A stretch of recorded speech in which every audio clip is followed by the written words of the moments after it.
Hello, can you hear me? I need you guys to let me know if you can hear me because I was having mic issues. Thank you all for waiting. I'm sorry for running a little bit late, but yes, please in the chat let me know if my mic audio is coming through. I have no idea what happened either. Yes, you can hear me? Okay. Fabulous. Love that. Yeah, I have no idea what that was about. It's never done that before. I was like trying to speak and it kept playing back through my speakers even though my computer audio was in my headphones. Also, my family is live downstairs, loud downstairs, so that's probably going to be a whole thing. Wait. Oh, yeah, no, I think you Okay, yeah, Liberty Medical Communications. I was gonna say, I think that's a you thing. Okay. Anyway, hey guys, this is a really last second decision to go live today. I was sent this to my email from one of you guys, and it's a Monet Zoom call, a recent one. We got some popular contenders here. We have Christina Parney, we have Christina Smallwood, and Mandy Sue, which I'm kind of like shocked that Mandy Sue is still in Monet. I mean, I guess I can't say I'm shocked. She did say she was a lifer, but like, of all the people who have left Monet, Monet is like super holding on to her and being like, you know what? Even though you're a racist piece of shit, we need you around, Mandy Sue. So, yeah. Yes, thank you, Kira. Don't forget to lick the stream. Oh my gosh. Quinlan, thank you for being here. I know this was like really last second, but Quinlan's all like, yep, I'm here to mod, so I appreciate it. Hey, let's get into it though. So, this is Christina Parney. I did go through, I haven't watched this whole thing in full yet. But what I have heard of it, it's a little cuckoo bananas. But I did have to blur children's faces on her end and on Mandy Sue's end. And I know I did end up missing one when Mandy Sue starts talking, so I'm going to have to fix that a little bit. Wendy, thank you for being a member for 9 months. But yeah, I just missed you guys, and I just wanted to watch something with you guys. Quinlan, a member for 21 months. Thank you. I really appreciate it. The Monet Zoom calls where the reps are wearing hats are always fun. It's pretty hilarious because, yeah, Christina Parney's got the very basic Boss Babe hat, of course, that we come to expect. And then, Krista Parney, right? I call her Christina Parney. Okay, whatever. You guys know who I'm talking about. And then Christina Smallwood is also wearing a hat, but it says she's a certified shampoo dealer, which is like, that's cringe. So, anyway, yeah, leave a like on the stream, guys, and let's get started. And hopefully you can hear this. So, oh, you know what? My mic volume is up really loud. Let me turn that down first. You might have to adjust your audios. I apologize. Okay. So that should be good, and then when I press play, it should be pretty mixed decently. Okay, here we go. Okay, I want everyone making sure that they have a pen and paper or their phone handy. Write this down, everybody. For notes. You guys, what we are giving you with this week's beauty school is literally all the content. She says this week's beauty school, so I'm like, is this like a weekly thing you guys are always doing? Because, like, so much of the talking points we're gonna hear here are so much of the same shit they've been saying for years. But what I find interesting and why I wanted to watch through this is obviously, like, there's gonna be some wild health claims. But also, with all the people who have quit Monet in the past few months, a lot of them cite, like, formulation issues, changes in the products and the way they're formulated, whatever. And they're still, like, they're still saying all the old shit before allegedly there were formula issues, and it's like, how are you still able to continue putting out this kind of rhetoric when, like, we all know that y'all's formulas are fucked? Quinlan said, I'm not gonna lie, I shaved all my hair off before Christmas and my hair growth is fire. Probably because you're not using Monet, in my personal opinion.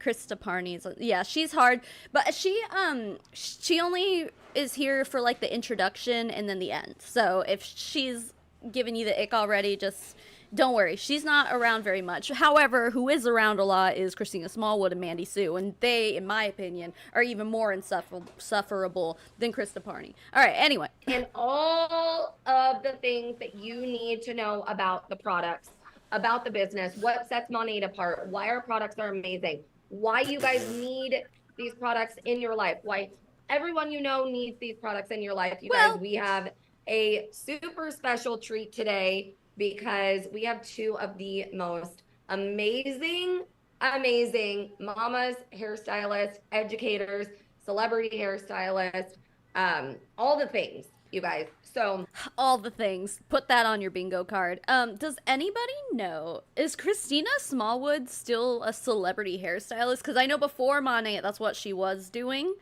Does she still do that? Or is she, because I cannot imagine that any like respectable celebrity is going to be like, yes, I would like to hire the woman in a shampoo cult to do my hair. I just don't see it happening. Like, y'all let me know if you know, because I haven't been keeping up with Christina Smallwood lore, but to me, I'm like, can you really still call yourself that? Anyway, is it Mandy Sue, the woman who did horrible Snapchat filter videos? She did something super racist, and I don't remember exactly what it was. But if anyone knows and wants to like send me the link just as a reminder to, I know a lot of people have covered it, but I'm not sure who did. But I just know that Mandy Sue is a terrible human. I know that there was a anti-MLM type of online protest to get her removed from Monet because of the shit she was saying. What is this hair doing? I'll fix it. But yeah, Mandy Sue is kind of the worst. And we have the baby waking up on my lap again. All right, I am going to pass it over to Christina Smallwood, and she will take it away while we keep letting people in. But you guys, like I said, get ready because it is going to be an amazing, amazing, amazing call. Was it a nail tech thing? I don't know. Sounds like it's something that a lot of MLM people be doing, though. Shout out Kelsey Ray, who's also making fun of Chinese nail techs. Jesus Christ. She lied about Wayne Goss using the products. I don't even know who that is, but that doesn't shock me either. Who's the one who started the rumor that Beyonce was using Monet? Because, like, I guess one time a Monet distributor did Beyonce's hair or some shit, and then everyone was like, Beyonce uses Monet! And it's like, no, the fuck she does not. Like, Asian accents. Is that what it was? Yeah, I don't remember. For some reason, I thought it was like an anti-Semitism thing, but actually, now that you're mentioning it, that sounds about right. Hello, everybody. Oh my boy. Gosh, I'm so pumped for beauty school. I am Christina. I've been a professional hairstylist for like 20 years now, which is crazy. And I am someone that did not want to believe in the products. I did not believe that technology could do this. Could do what? To do what? Is there something in my teeth? No. Hey, Christina Smallwood. Like, if you, the only reason I personally believe that people like Christina Smallwood jumped in on the Monet opportunity is because they saw dollar signs. And she's been in it for a minute, like a hot minute. I think she must have been one of the first distributors, but I don't know. I don't know her past. I don't know if she's been in other MLMs before and stuff. Wayne Goss is a celebrity makeup artist. Shows how much I know. Hillary, welcome. Welcome. I'm happy to have you and all of you other new people here. Yes. The thing with Angelique? No. Well, Christina Smallwood, this woman here, is the one who bullied Angelique. Allegedly. I have a whole video about that. But I love when they say they didn't want to believe. Also, why is it crazy to be a hairstylist for 20 years? Maybe because she doesn't look like she looks young, right? Maybe it's just because this webcam is like super shitty. She's just like all blurry and stuff, and the Zoom connection isn't that bad. But I feel like, because that would make her, like, if she started doing hair at 18. She'd be in her late 30s at least, if not 4. I don't know how old she is, but she doesn't look that old. So maybe that's why. I don't know. Why are they always wearing hats indoors? Well, in Christina Smallwood's case, I think it's because of the shampoo dealer thing. However, with the other Boss Babe hats, I don't know. I don't get it. I don't understand. So they don't show how shitty their hair looks. Exactly, dude. Dara, you're right. And also, I know a lot of these times, although they always show up with a hat on every single fucking time, but a lot of times they're like, it's oil day, or no, they'll say it's hair wash day, and like the night before they schedule to wash their hair, they like put a bunch of their Rejuvenique oil on their scalps and like let it sit overnight or something, so like their hair's super greasy. So it's like, just wash your fucking hair and then get on Zoom, dude. I don't know what you're doing. Jen, thank you for becoming a wave maker. I super duper appreciate it.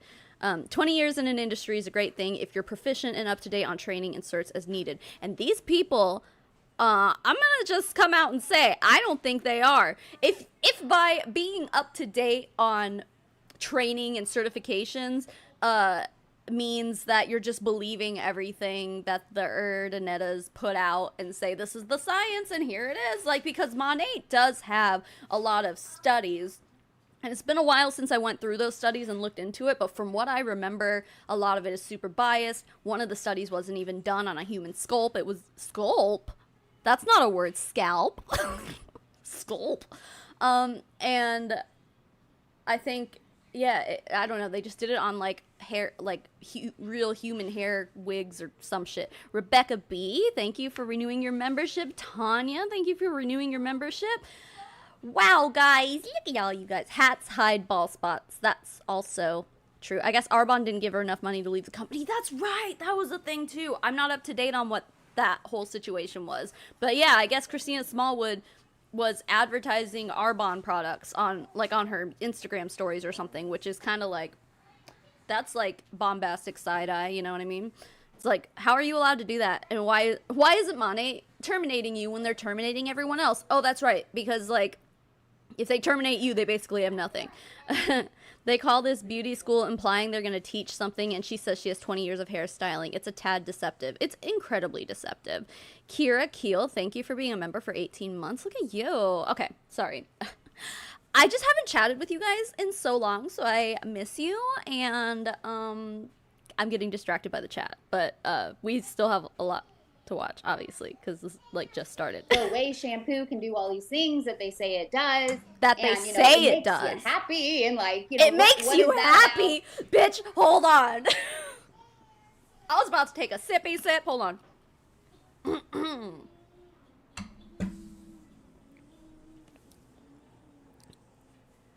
Are you suggesting, Christina, that Monet is practically an antidepressant?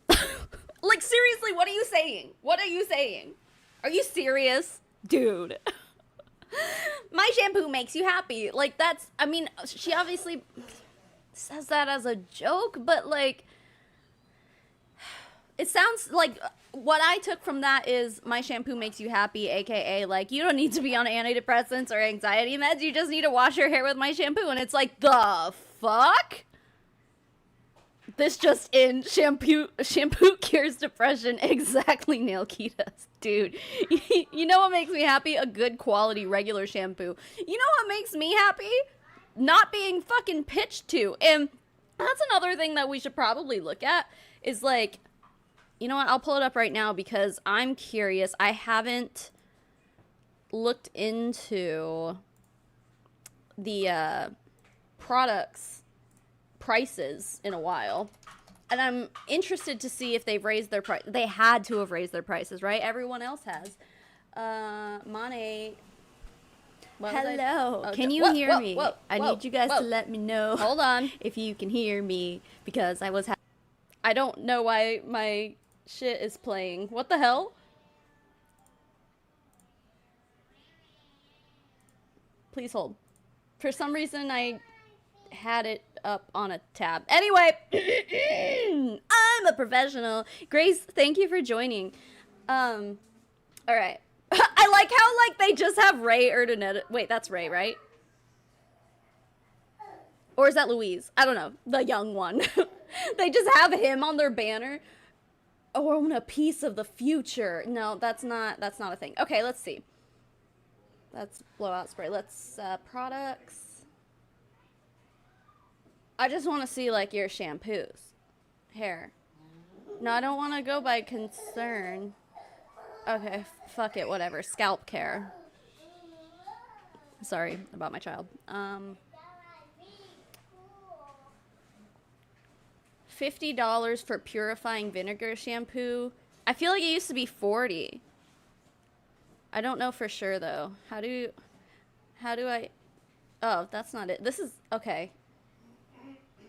Why they gotta be weird about this shit? Categories, shampoos.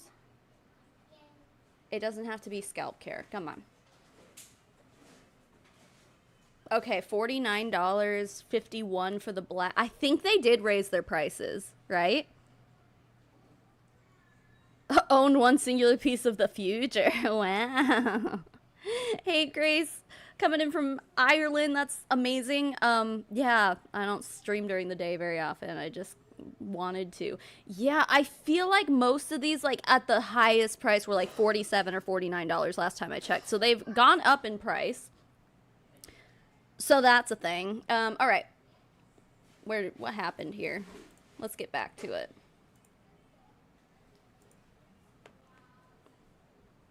Hi, Karina.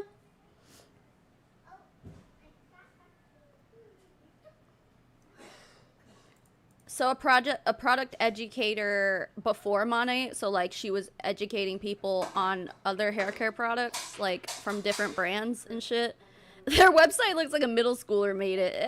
Well, you know, that's expensive. Okay, yeah, that was kind of the point.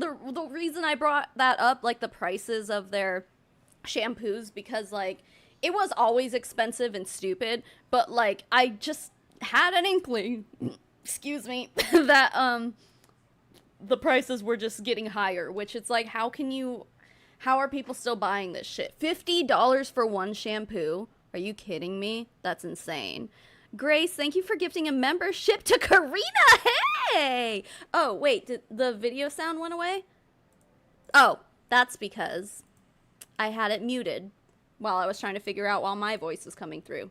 This should be better now, right? MLM shampoo can do all the things. And so once I started an MLM shampoo can do all the things, she says. Jiminy Christmas. Having clients using the products behind my back and having these amazing results, to which I was asking them, what are you using? Like, what's happening? Are you on new medication? I mean, like, I literally was dumbfounded by what I saw.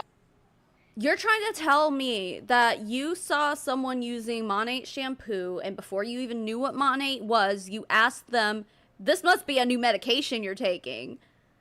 I mean, isn't that also... Obviously, that's not a health claim, is it? Because she's suggesting that by using their shampoo, you're going to receive results that are akin to taking a new medication. I mean, isn't that a little bit shitty, at least? You know? Is that with the membership? Are you talking about the prices? I think that's before. So that's like the retail cost. So like if you're an Monat distributor, I want to say you get like 25 or 30% off of that. But still, I'm pretty sure, right? Yeah, without VIP. Hold on. Let's double check here. Oh, yeah, see, so it says VIP price, which I think is the same price that the distributors get it for. $39, $42. So you get $7 off. Ooh, there's still, wait, Soothing Micellar shampoo? What is that? 26 bucks? Like, see, that's not that bad. But it's a small bottle. Like a Redken bottle would cost you probably that much, but it's like way bigger. What is Micellar? A gentle, refreshing cleanse. Transforms into an airy lather. Okay, yeah, okay. I don't know. I don't know why this is so cheap compared to other ones, but anyway, yeah. They do get a discount, is what I'm trying to say. That is why I'm here today. I've been partnered with this brand for 7 years, and I, have really Okay, so only 7. Monate's about 10 years old, so she wasn't one of the first distributors, but she certainly has been in for a long time. That's a L of Redken prices. A low, you mean? What's that mean? Definitely a health claim being on Rogaine. Yeah, that's true. That's true. You could definitely compare it to that. into the science behind the products, how they're made, all these things, because a lot of people are like, oh well, they're not professional and this and that, and oh, I heard it does this, I heard it does that. And so when I got into this, I was like, okay, I completely geeked out, and there was so much to learn just about how the products were formulated, what thought process went into it, what the safety measures that they take for these things. Like this ain't no like mom pa vegan shampoo.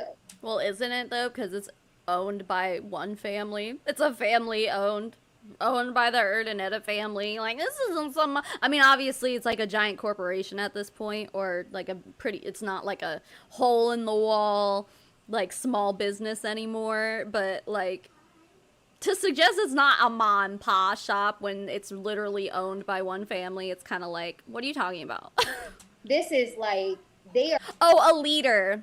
You and your Canadian shit. Come on. Don't be ridiculous.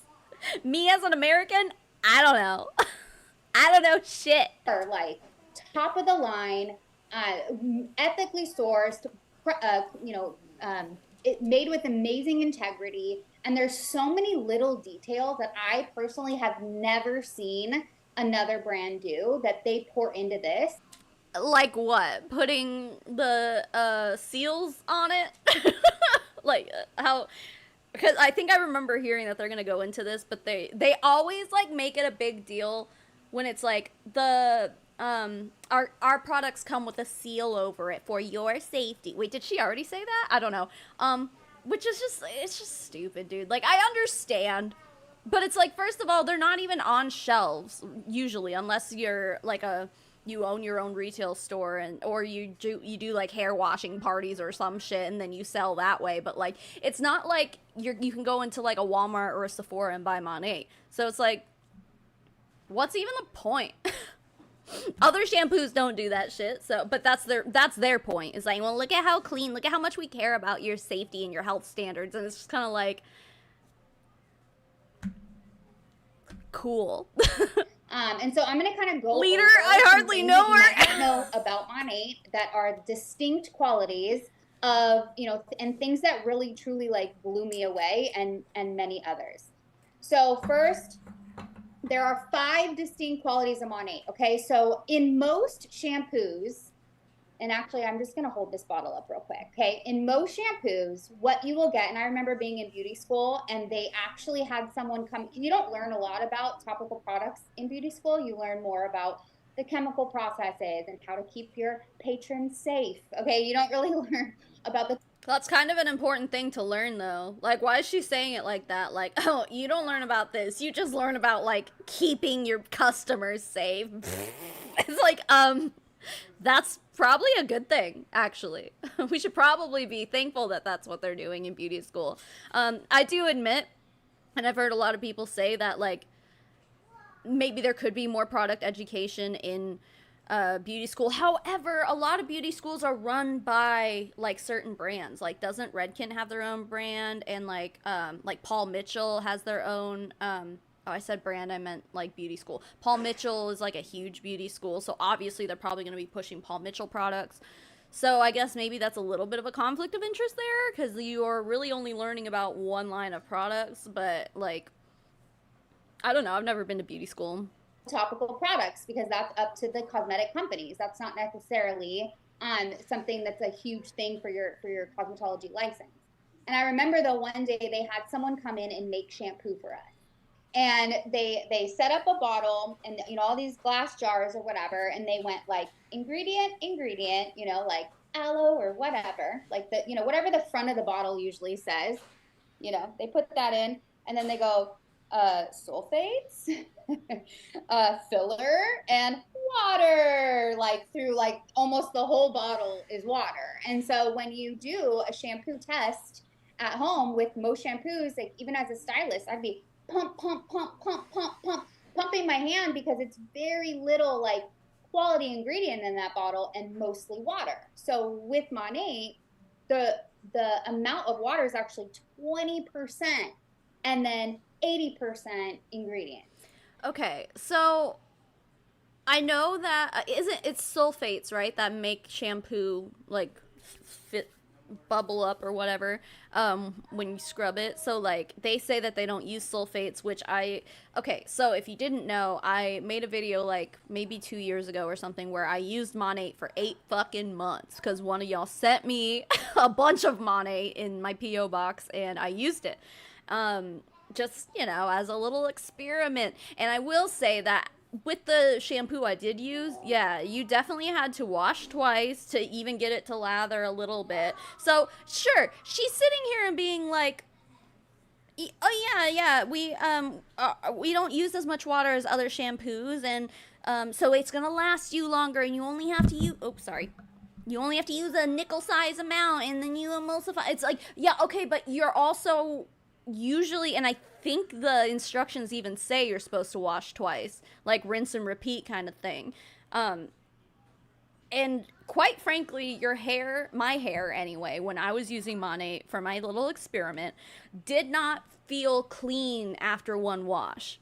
And I think that's because like the first time it really isn't, there's no sudsing and I don't know, maybe it's just because I'm conditioned to the suds or whatever, but like to me it just like didn't really, like you really have to do that second wash. So thank you for your sacrifice. You're welcome. I feel like she doesn't understand how shampoo works. Like a shampoo lather shouldn't happen until after you've already gotten rid of all the excess oil in your hair. Okay, so but that's kind of like what my experience was when I used Monat though. But even then, like their whole thing of being like you don't even have to use as much. It's like, yeah, but you do have to wash twice. Like I'm sorry, but in my experience, you absolutely do. And not everyone has a problem with sulfates. Yeah, I mean, are they really even that bad? I don't know. Don't quote me on that. I have no idea. But for some kinds of curly hair, it's recommended to use shampoo without sulfates, but that doesn't make Monat good. Right. And there are plenty of shampoo lines that do make sulfate-free shampoos and, like, all these natural you know what I'm trying to say. The whole, like, all natural, no sulfates, no preservatives, no blah, blah, blah in our shampoo. There's plenty of other brands and lines out there that have the same shit. So like why, and they're probably half the price of Monat. So why, pray tell, would any of us feel so inclined to try your fucking shampoo when it's twice as expensive as all the other well-known and well-established brands? And it doesn't seem like it's, I don't know, it doesn't seem worth it. Even like MLM shit aside, and we obviously know that MLM products are more expensive based on the business model, because like they have to be able to pay out all of these bonuses and commissions and stuff to all of their stylists. So stylists, what do they call them? Market partners. So yeah, train of thought's gone. Ulta has a dozen good curly hair shampoos, dozens of, yeah. There's tons of them.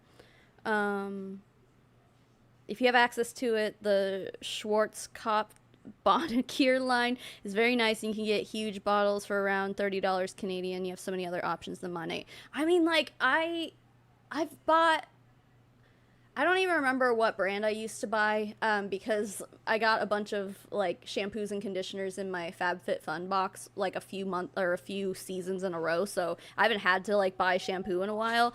Mark, thanks for renewing your membership.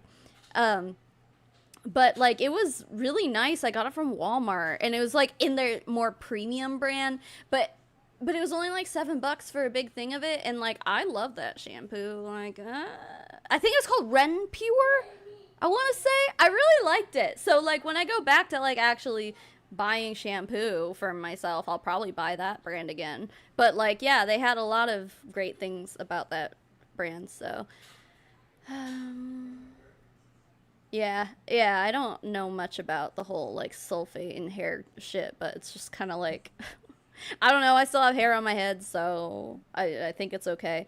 Um, when it's such a non-unique product, it becomes all the clearer that it's about recruiting. Oh, it definitely is. Yeah, 100%. Okay.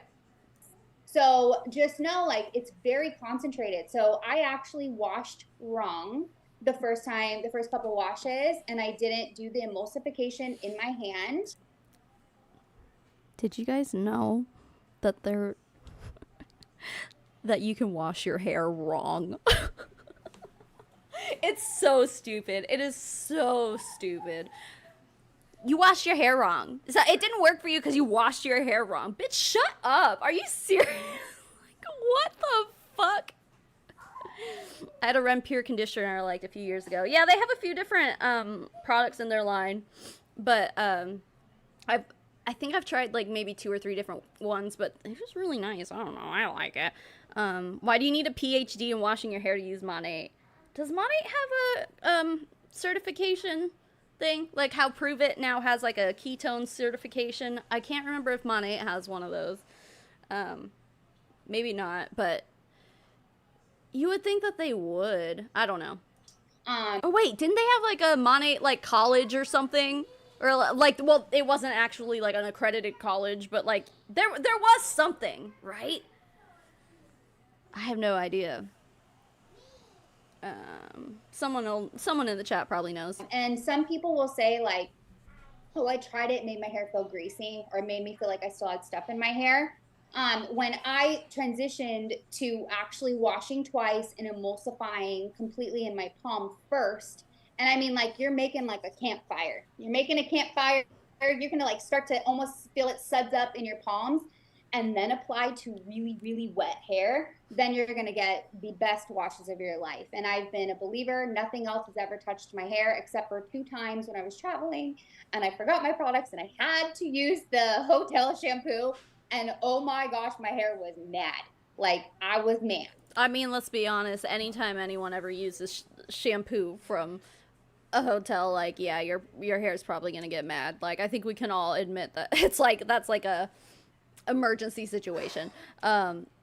They just make it so hard, like washing twice and saying you do it wrong. Like I don't remember who it was. It might have been Angela Sumner when she was still in Monat, but she had like multiple videos of like my hair washing routine, and it was like multiple minutes long. It's just like, in general, I think we all know how to wash our hair, you know? Like, so don't try to redefine how you're supposed to wash hair. Like, it's so simple. It's so simple.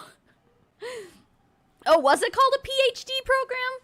Isn't even about the products. It's like John C. Maxwell MLM teachings. Making a campfire is your shampoo flammable? No, Lushy. Actually, these people, if you've never seen it, or anyone who's never seen it, they will make like science experiment videos where specifically their Rejuvenique oil, they'll put it on like a Q-tip and then like put other hair oils also on Q-tips and just like light them on fire. And then when they get to Rejuvenique, they're like, see, look, it's not flammable. And it's like, why does this matter in hair care? Like, it's not it's not like any of us are like expecting to run into a burning building anytime soon. And like, I don't know, it just doesn't make fucking sense. Monat Maxwell PhD. That's, yeah, I know that's a thing. Okay. So anyways, I had the products that were absolutely amazing. Okay. So I love the whole wash twice thing, and let me go over. Hopefully my audio is okay. I see some people in the chat. Again, though, like, you kind of have to wash twice with Monat in order for it to feel like you did something. Everybody hear me okay? Okay. So reverse osmosis water. They use actually Pharmapedia grade water. So it's not even just like regular tap water that they're putting in the bottle. They've even gone to think about how much they're not allowing any yucky stuff into the products through like in contaminants and different things like. Yucky. Why are you talking to us like we're toddlers? Yucky? Really? Isn't this like a professional like business pitch? Yucky. Okay. Like that. So contaminants in water could be heavy metals, pesticides, and other things found in the water today. And as we know, tap water is yucky, and a lot of these Yucky. She kind of has a point. I mean, like, doesn't tap water have like a little bit of like chlorine and like other shit? But then again, like, you wash your hair with tap water, right? That's the same water source, right?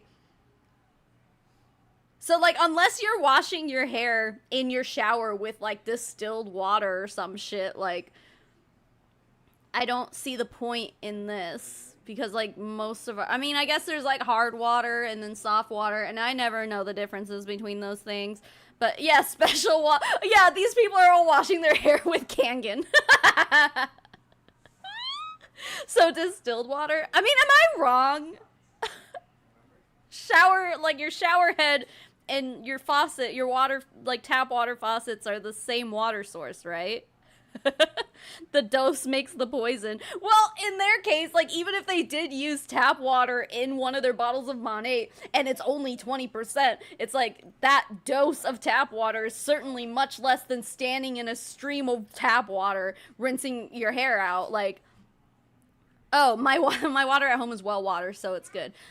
I don't know. A fluoride, but isn't there... I love my fluoride water. Yeah, fluoride's cool. But isn't there some, like, minimal traces of, like, chlorine and stuff? I don't know. Like, it's one thing to be like, we use a special water in our shampoo. Like, all the 20% of water that we put in our shampoo bottles is a special kind of water. It's pH balanced, or it's osmosis, or whatever the fuck. It just seems irrelevant if you're washing your hair in tap water. You know what I'm saying? Stina Jones 9 says, I was just yelling at the screen saying you use tap water to rinse your hair. Exactly. If you're not somewhere like Flint, Michigan, tap water is probably fine. Well, that was like a lead issue, right? I don't remember. Does anyone still do the cool water rinse? I don't even know what that means. That must be, is that a curly girl thing? You know? I don't know. I use distilled water in my continuous stream sprayer, but that's because I don't want mineral buildup in the bottle because I can't boil vinegar in it. Some of you people are really into, like, I don't even know how to say it, like, just, like, more complicated shit than I even knew was real. Like, you do you. If that works for you, that's great, but, like, to me, I'm just like, I'm gonna wash my hair, I'm gonna suds it up in my hands, and I'm gonna rinse it out with tap water. Voila. There's a minimal amount of chlorine in tap water. Okay. Well, they're teaming up with Energic next. DC's here! Hi, DC! Don't... Oh, there she is. Hi, DC. Hi, Sam. Good to see you. I hope you're doing well. And hi, everybody else. Other companies will just use these big, huge vats that they're mixing things in, and we don't know where that water's coming from. So Monat is able to use minimal amounts of preservatives to maintain the integrity of the products. And oh, okay, but so you do still use preservatives, though? Because I'm pretty sure a lot of Monat girlies have been running around being like, we don't use preservatives, and Christina Smallwood just said you do use preservatives, just a minimal amount, which it's like, why would you use any more than necessary in the first place? Like, couldn't you say the same thing about anyone who uses preservatives? Like, why would you use so much more? Chlorine in tap water makes it safe to drink. Water purification systems for camping will do the same. Right, yeah. That's how, yeah. Preservatives are necessary. Right, integrity, like, do we want to talk about integrity? Like, I think I have more integrity in my little finger than Monat has in its entire body. And it contains empty water molecules looking for something to absorb. These molecules absorb the botanical extracts and vitamins that we add in the manufacturing process. So I also want to know, I have a new bottle here. I might have just took it off. It came sealed for our protection. And I love this. This was something that when I first started using Monat, I was like, wow, like this is an expensive added measure that they are doing Okay, but wait a minute though. Like, I know she's about to be like, but now it's so relevant. Like, we have to be doing this for our protection. But like, her initial thought of like, this is just an expensive additive that they're doing for no reason. That's kind of the way I see it too. Like, I mean, okay, let's be honest here. I think if you were to present me and be like, would you rather have shampoo that's sealed like this for your protection or not? I'd say like, yeah, the seal is not a big deal. Like, I mean, yeah, I might as well seal it. Like, it's not harming anything, and it seems like it's a better measure. But that's just like not the standard of the industry, and that's got to be for a reason, right? Last Malgihan. I'm so sorry, I don't know how to say that, but thank you for joining. Any brand that boasts no preservatives is instantly off-putting. Like, no, I won't buy a Petri dish. Right, yeah. Does she mean absolve, not absorb? I don't know. Almost all professional brands seal theirs. Do they? I don't know. Like, I feel like most bottles of shampoo I've ever bought or received or, you know, whatever, don't come sealed, but maybe I just don't buy the right brands. I don't know. We're not drinking shampoo. The seal is not necessary. That too. I mean, what's the worst thing that someone's gonna do? Like, okay, oh, there's a bad guy going around contaminating shampoo bottles. Like, what's the worst thing like they can add to it? Nair? And even then, I would assume the bottles are generally filled almost to the brim with product. So, like, how much room is there anyway to throw a bunch of Nair in there? Bleach?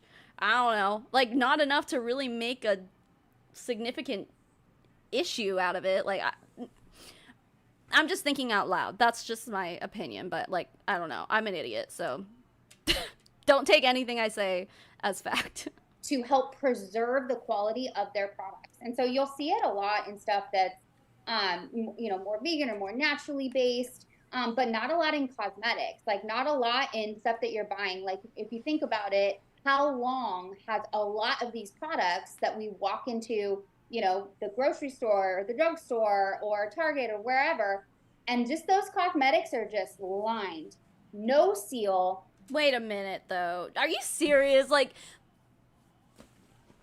when you buy, like, okay, we're going to talk cosmetics. If you buy, like, a lip gloss or something, they usually have the plastic wrap on the outside with a little perforated edge that you have to peel, and it's a pain in the ass. Or they'll come in a box, and then they'll have, like, a little sticker over the seal. So, like, what cosmetics are you buying that aren't sealed? As far as, like, shampoo and conditioner, sure. Like, yeah, I'm not going to sit here and be like, oh, yeah, it's definitely sealed. But, like, cosmetics in general, I don't know, even if you're buying like skin toners and stuff, a lot of them come sealed, so I don't know what they're talking about. And also, as far as like, she was just saying, well, we only put a minimal amount of preservatives, but later they're gonna make the case to be like, and they make this statement all the time, like, oh, you don't even have to use very much of it, like one bottle of shampoo is gonna last me 6 months, and it's like, okay, so did you put enough preservatives to make it last 6 months? Like, I don't know. If you're gonna say like one bottle of shampoo lasts a really long time, then I would assume there's a good amount of preservatives in there to make it last that long. But I don't know, just me. Things shipped must be sealed. Is that how it works? I don't know. Mascara and lip products and eye products have to be sealed. Right, like every like bottle of mascara I've bought at least comes in a box or something that's got a little sticker over the seal, like so that you can tell if it's been tampered with. But there's no way in hell if you have thick hair, one bottle lasts 6 months. That's what they say. It's bullshit. Yeah. Well, okay. So what I will say is that, like I was telling you guys before, I did use Monate for 8 months because one of you guys sent it to me. But 8 months, like, I was only sent one bottle of shampoo, and it did last me 8 months. However, it was a clarifying shampoo that I was sent, and being a colored hair girly, it really wasn't in my best interest to be washing with it every single time I washed. And I also maybe only wash my hair like once a week anyway. So like, okay, yeah, I wash my hair once a week, but I wasn't even using the clarifying shampoo every single time I wash because it's just not good for your hair to do that. So yeah, okay, one bottle of Monat lasted me 8 months, but really, like, and my experience with it was, yeah, you definitely needed to wash twice every time. So full of, possible contaminants from the water and tons of preservatives. So love that, and you'll learn a little bit more as I continue to dive in. This is beauty school, so we're a little nerdy in science here. So hopefully you guys aren't too snoozing already. no, we're not snoozing. We're like really interested in all the bullshit you're spewing, though. Okay.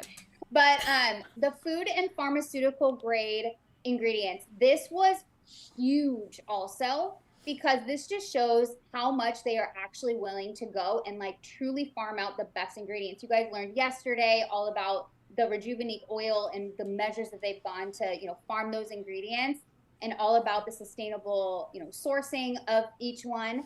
But Monat products are produced using the highest quality food and pharmaceutical grade botanical extracts, essential oils, vitamins, and minerals.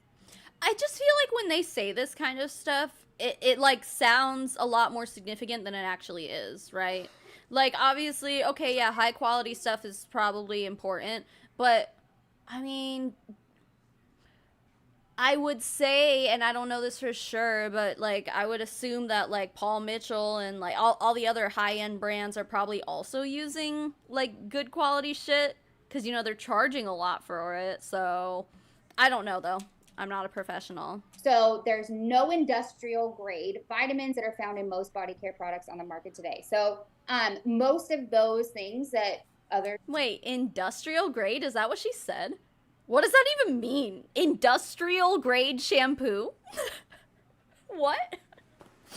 Am I just confused now at this point? Because like that industrial grade shampoo are using are their industrial grade. So it's not going to be as pure or effective. And so this is why you're paying, and I would say not even necessarily top dollar.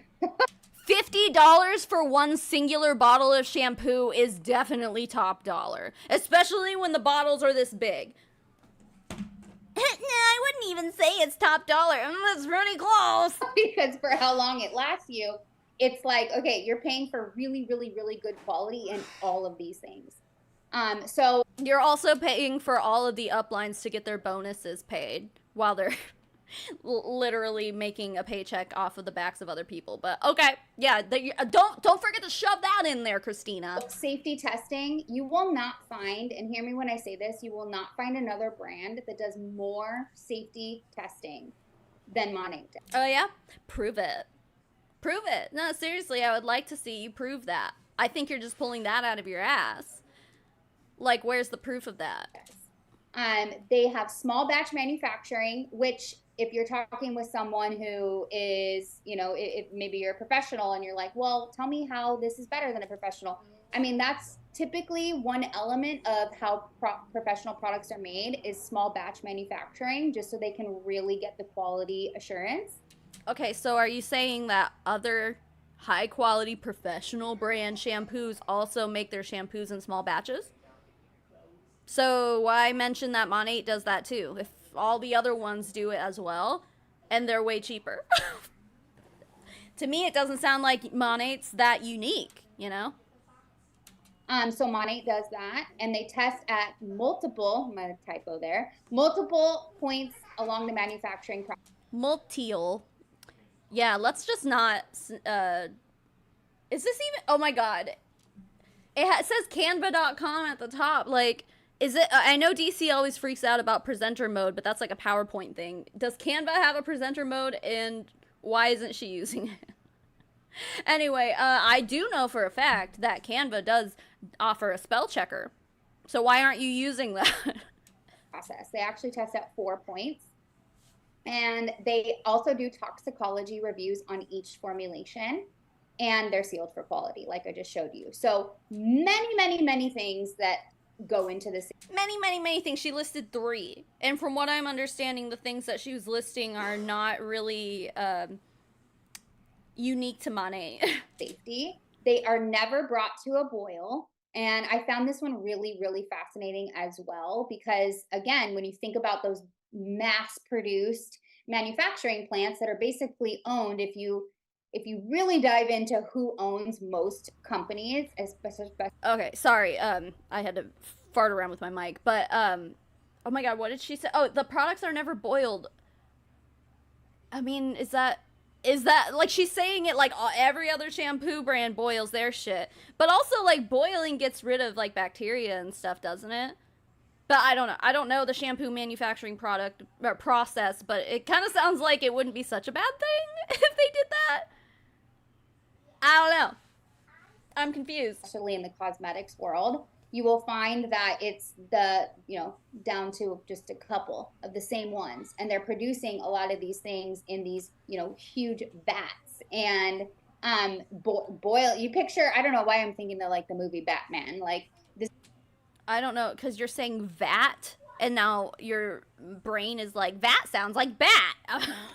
Big vat with steam coming out in an industrial warehouse. Like if you've ever seen or been to where Money produces everything, our distribution center is beautiful, where everything's packaged and it's amazing. So the products are never boiled. This assures natural health giving vitamins and botanical extracts. Like just think about it when you think about, boiling vegetables too long, then all the nutrients go away. So Money assures that quality in there.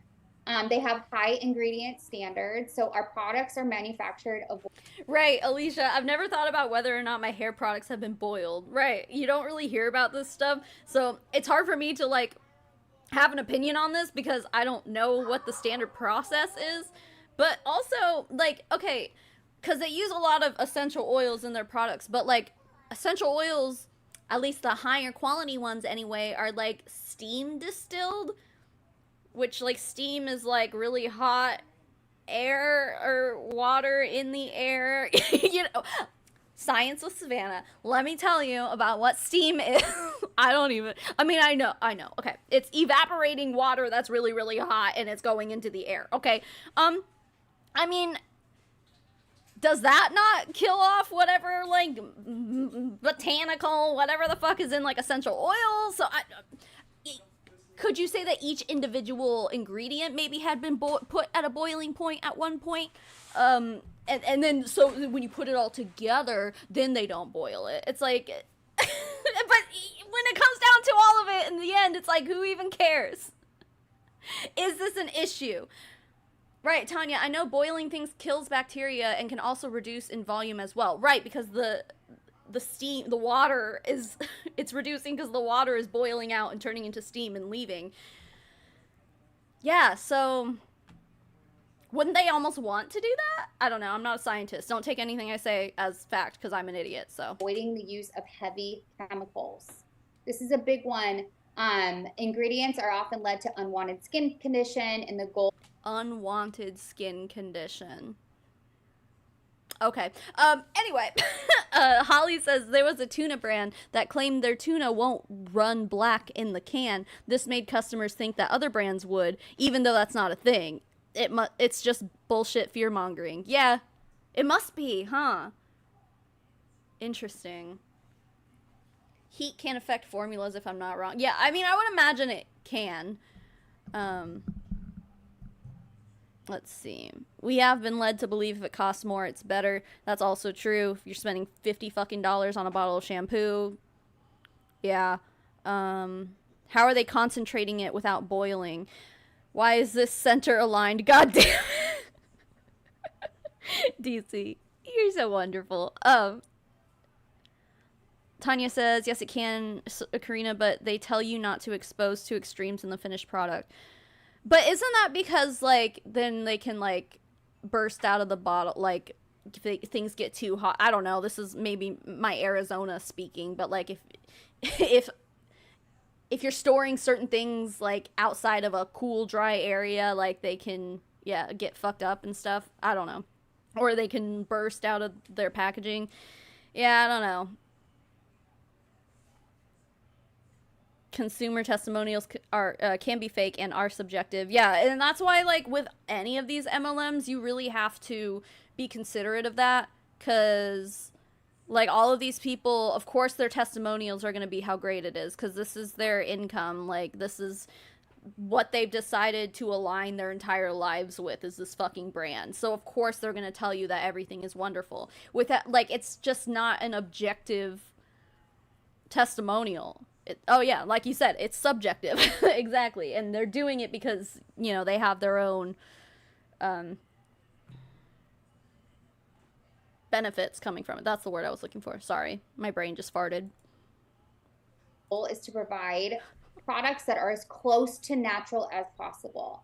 The integrity and consumer safety will always be a guiding factor in ingredient choices. Monat follows 3 principal rules, which will consult multiple leading industry laboratories for input. So they are really, really, really big on having strategic partnerships. But are you also suggesting that other brands don't? Like, okay. When I first joined, we had a scientific advisory board for many years, and it was something that I found extremely incredible. Wait. They had a scientific advisory board? Do they not have that anymore? That's news to me. Had? That's past tense. It used to be on their website, actually. Let's see.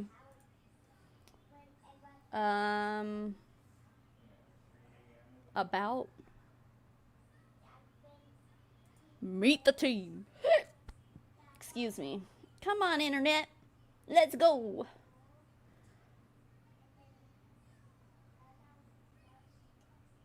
Looking for, they used to have like a whole ass like scientific advisory board. I'm about to Google it.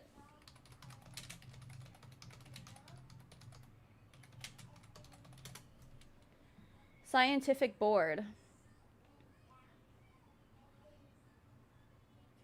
The fuck is this? Skip to content. What is this? Okay. How old is this? Hold on. We need, like, a date. Why is this weird? Reject your fucking cookies. Why is this weird? I'm scrolling and it's all white. What is all this shit? A car? Oh, that's the motor club. This is a pretty weird, well, oh, wait, where'd it go? This is the weirdest website I've ever seen in my life. The fuck is this? It just goes white, but then it goes, what is that? Our mission. What is happening? I am so confused. Where the fuck did the cars go? Oh, there they are. What is happening? But, okay, so this does say Monation's 2024, so it's like this had to have at least been updated recently. I don't know.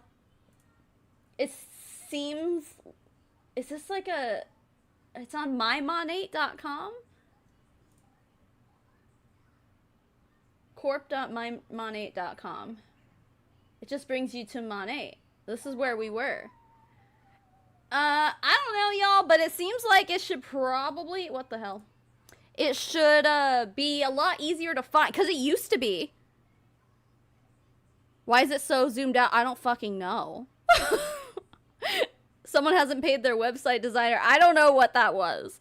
I do know that in the past, you know, I've researched money a lot in the past. It's been a while since I did my thing, but no, they did used to have like a whole like scientific, like they had the studies listed there. They had their scientific team. And now for her to be like, we had a scientific advisory board.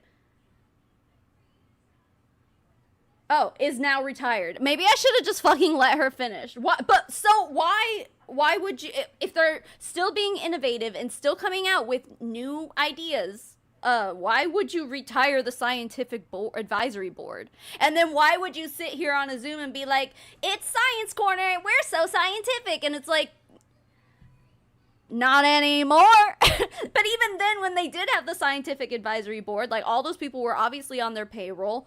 And there were a lot of issues with the science they were putting out. So, yeah. That was wild. I wonder why. Wait, maybe we should try to Google that. Why did Monate's Scientific Advisory Board retire? Oh, hello, Reddit. Prove my humanity? Stairs, god damn it. Okay, come on. Any other stairs? Get the fuck out of here. Alright, this is from 17 days ago on the anti-MLM subreddit. Sorry, my other monitor is over here, so it's like really awkward for me to... The mic is... Okay, anyway. This... Wait, hold on. Okay, so this is just a screenshot. Metasize, first of all. Metasize. This is a screenshot of what we're watching. This is a very high quality LOL sarcasm presentation by a top rep in Monat, confirmed a claim made by several people who have recently left Monat. The Scientific Advisory Board no longer exists. This was said today in the gloriously inept Wake and Learn series, currently being trotted out by Monat's loyal sheep. I also learned some absolutely fascinating bullshit about how Monat uses reverse osmosis fancy pants water in their products. Fark off. We know it's tap water. Stop with this bullshit. They said it, not me.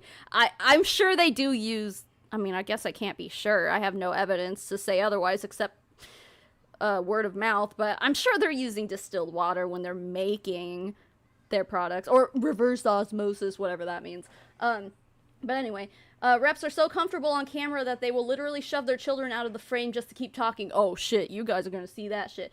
Like they didn't just treat their kid like garbage. Live the dream and stay home with your babies, ladies. MS, you are trash. Mandy Sue, you are trash. Yeah, when Mandy Sue comes on, I had to blur this out, but then like later on I realized after I had saved it that there's another moment of her, but she literally takes her elbow and like shoves the kid out of the way with her elbow. Like, you can see that through the blur. It's fucking wild. Anyway. Yep, same shit we're watching here. This is literally it? This is all we have about what happened to their scientific advisory board? Metasize. Metasize, what the fuck, dude? Use a spell checker, what are you doing? Oh, that's right, Dr. Toasty. That was, or Toasty? Toasty, I think is what they were saying. Wait, are the reps trying to paint this as a good thing? We used to have the support of credible scientific professionals, but not anymore. Yay. Right! Why would Christina Smallwood include this? What are you doing? This is so weird. Let's see. Retired. A quick Google search shows that I can book an appointment with her now, and she's accepting new patients. Oh, she's talking about Dr. Toasty or whatever. They might have, well, disbanded it because their scientific advisory board failed to advise the company that their shampoo was making people's hair fall out, and in some cases giving chemical burns. Right, yeah, I guess so. School of Metasize. No, what happened to it? I don't know. There's really no information about it. They just straight up like got rid of their scientific... Is this a revelation? Have other people in anti-MLM been talking about this? Because like I haven't seen anyone mention this at all. What the fuck? Pop-Tart? Is Pop-Tart here? No. No. Oh my god, there was a gifted membership. Even though it was just one to Karina. We didn't play the Pop-Tart song. This was supposed to happen an hour ago, but here we go. It's a Pop-Tart party right now. Look at all the Pop-Tarts in here. Everybody has a Pop-Tart by their icon. Hey, more Pop-Tarts in the chat. Thank you. Let me scroll through my feed. Who donated? Who donated it? I don't even remember! It doesn't even say in my little feed. What the hell? Whoever it was who donated a membership to Karina, thank you. And I'm sorry for forgetting to play the Pop-Tart song.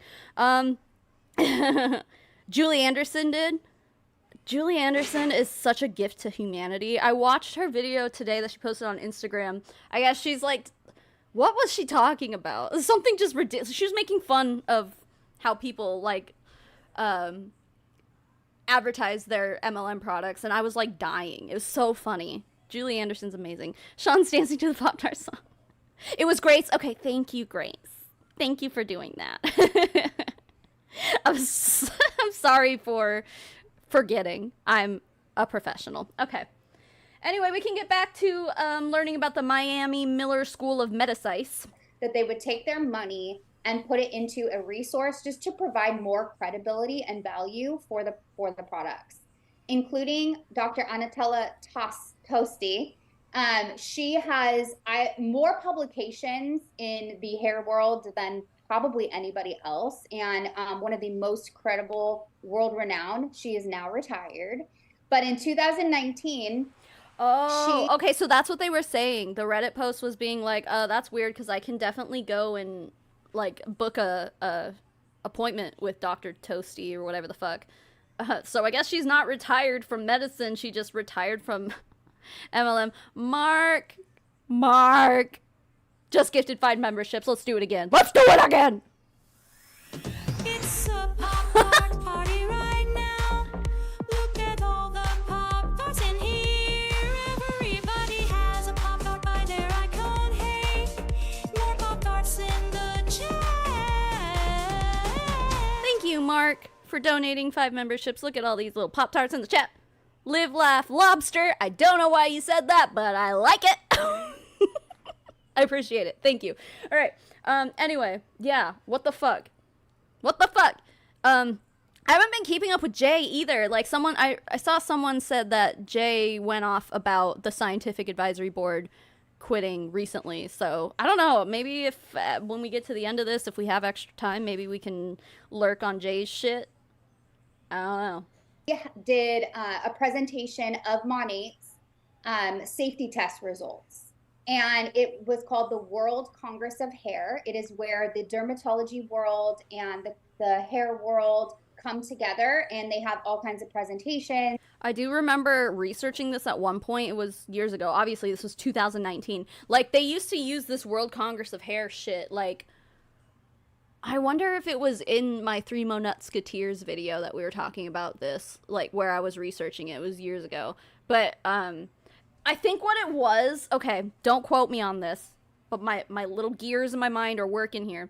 I think what it was is whatever this World Congress of Hair thing is, the safety test results that were presented, my understanding was it was just like a poster or like a visual display. It's not like Dr. Toasty went on a stage and was like, let me present to you Monet and why it is so safe. It was literally just like a graphic hanging somewhere in the World Congress of Hair that was just like, here's their safety results.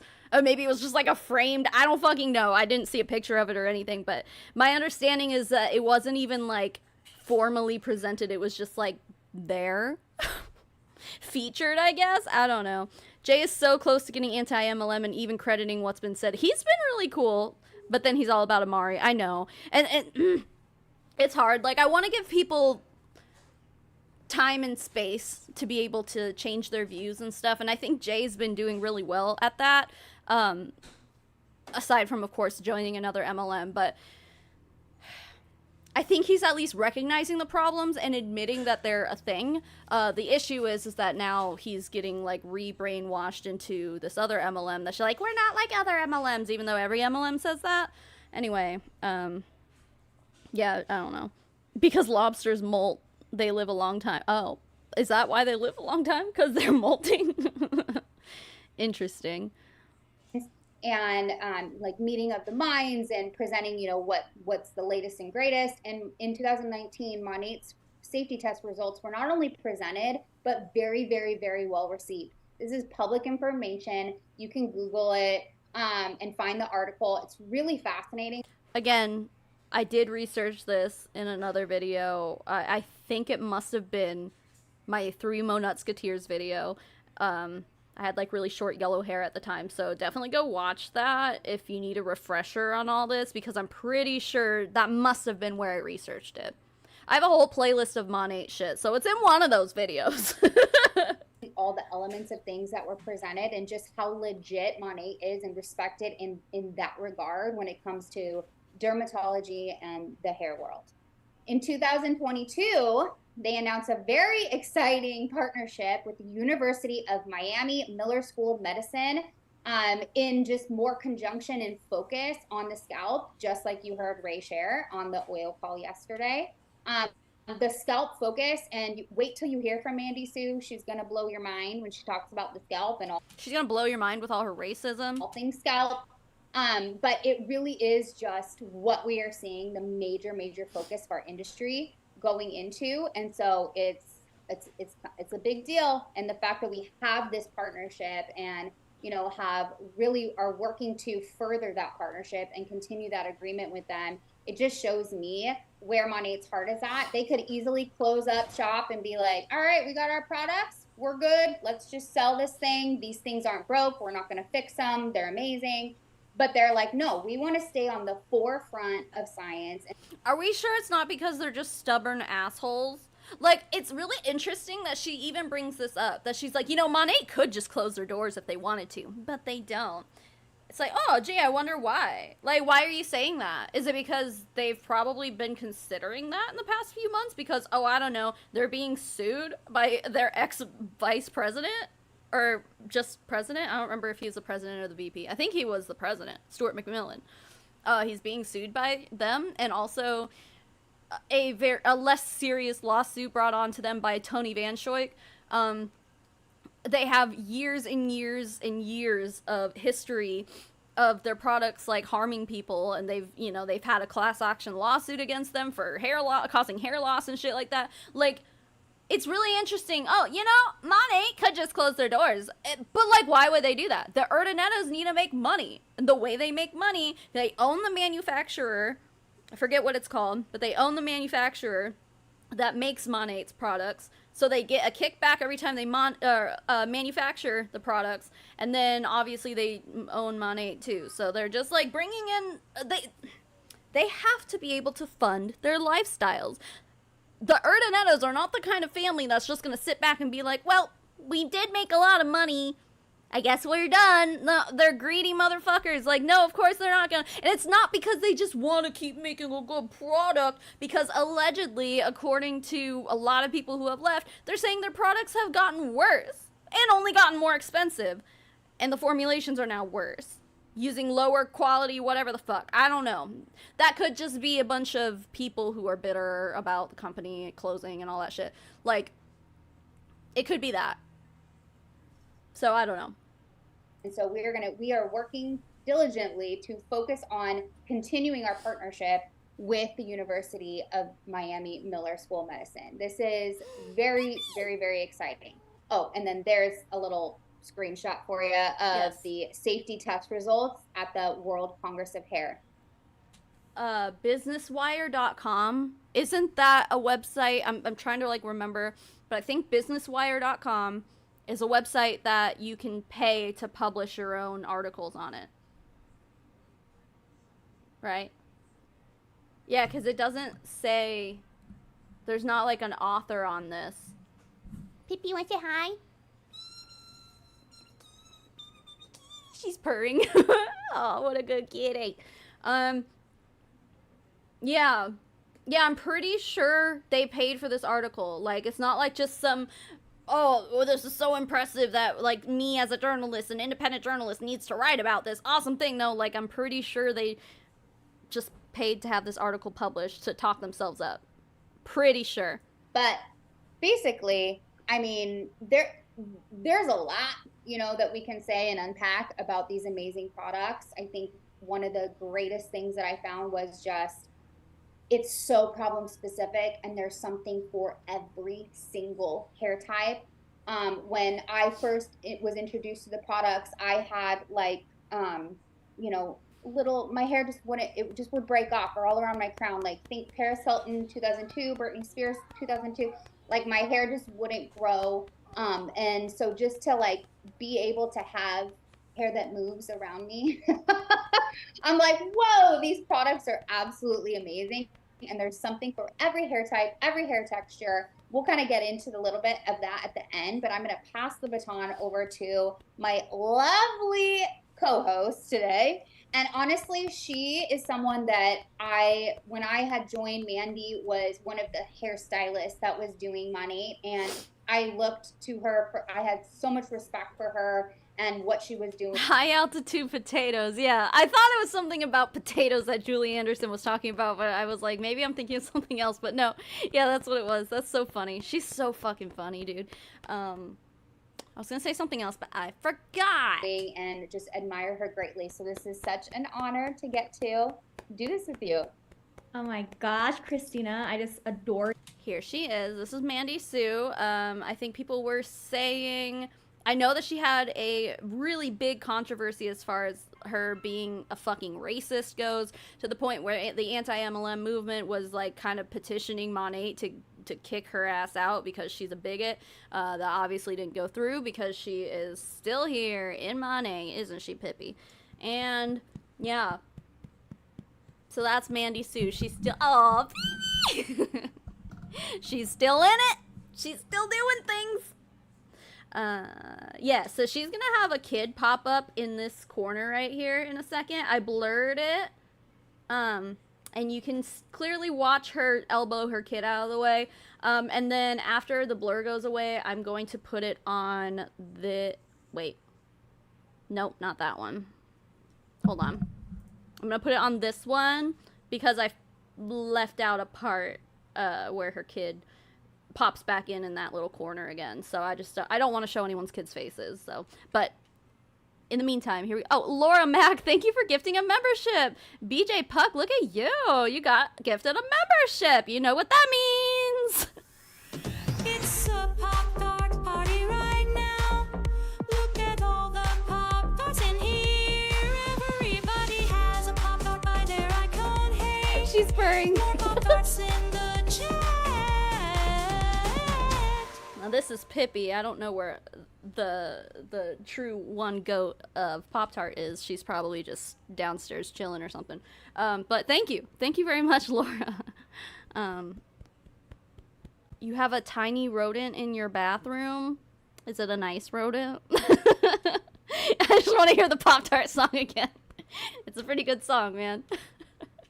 All right, let's get back to Mandy Sue. You so much, and I also look totally up to you, girlfriend. I think that's what's amazing about this brand, you guys, is we're two hairstylists, and typically in the beauty industry, that is where it's like competition and competition. No, like we're like cheering each other on all the time, you guys. And so I'm excited to be here, and Christina just literally nailed it down for you guys with a lot of amazing information. I am going to be real freaking upfront with you guys, okay? Does anyone think that she's wearing too much pink?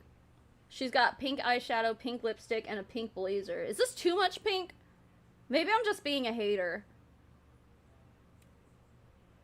But I think it's too much. Because as we know, we all work inside a hair care company. And if you're currently listening, you don't work for a hair care company. You are an independent contractor. You're not on payroll. You're not an employee. You don't work for them.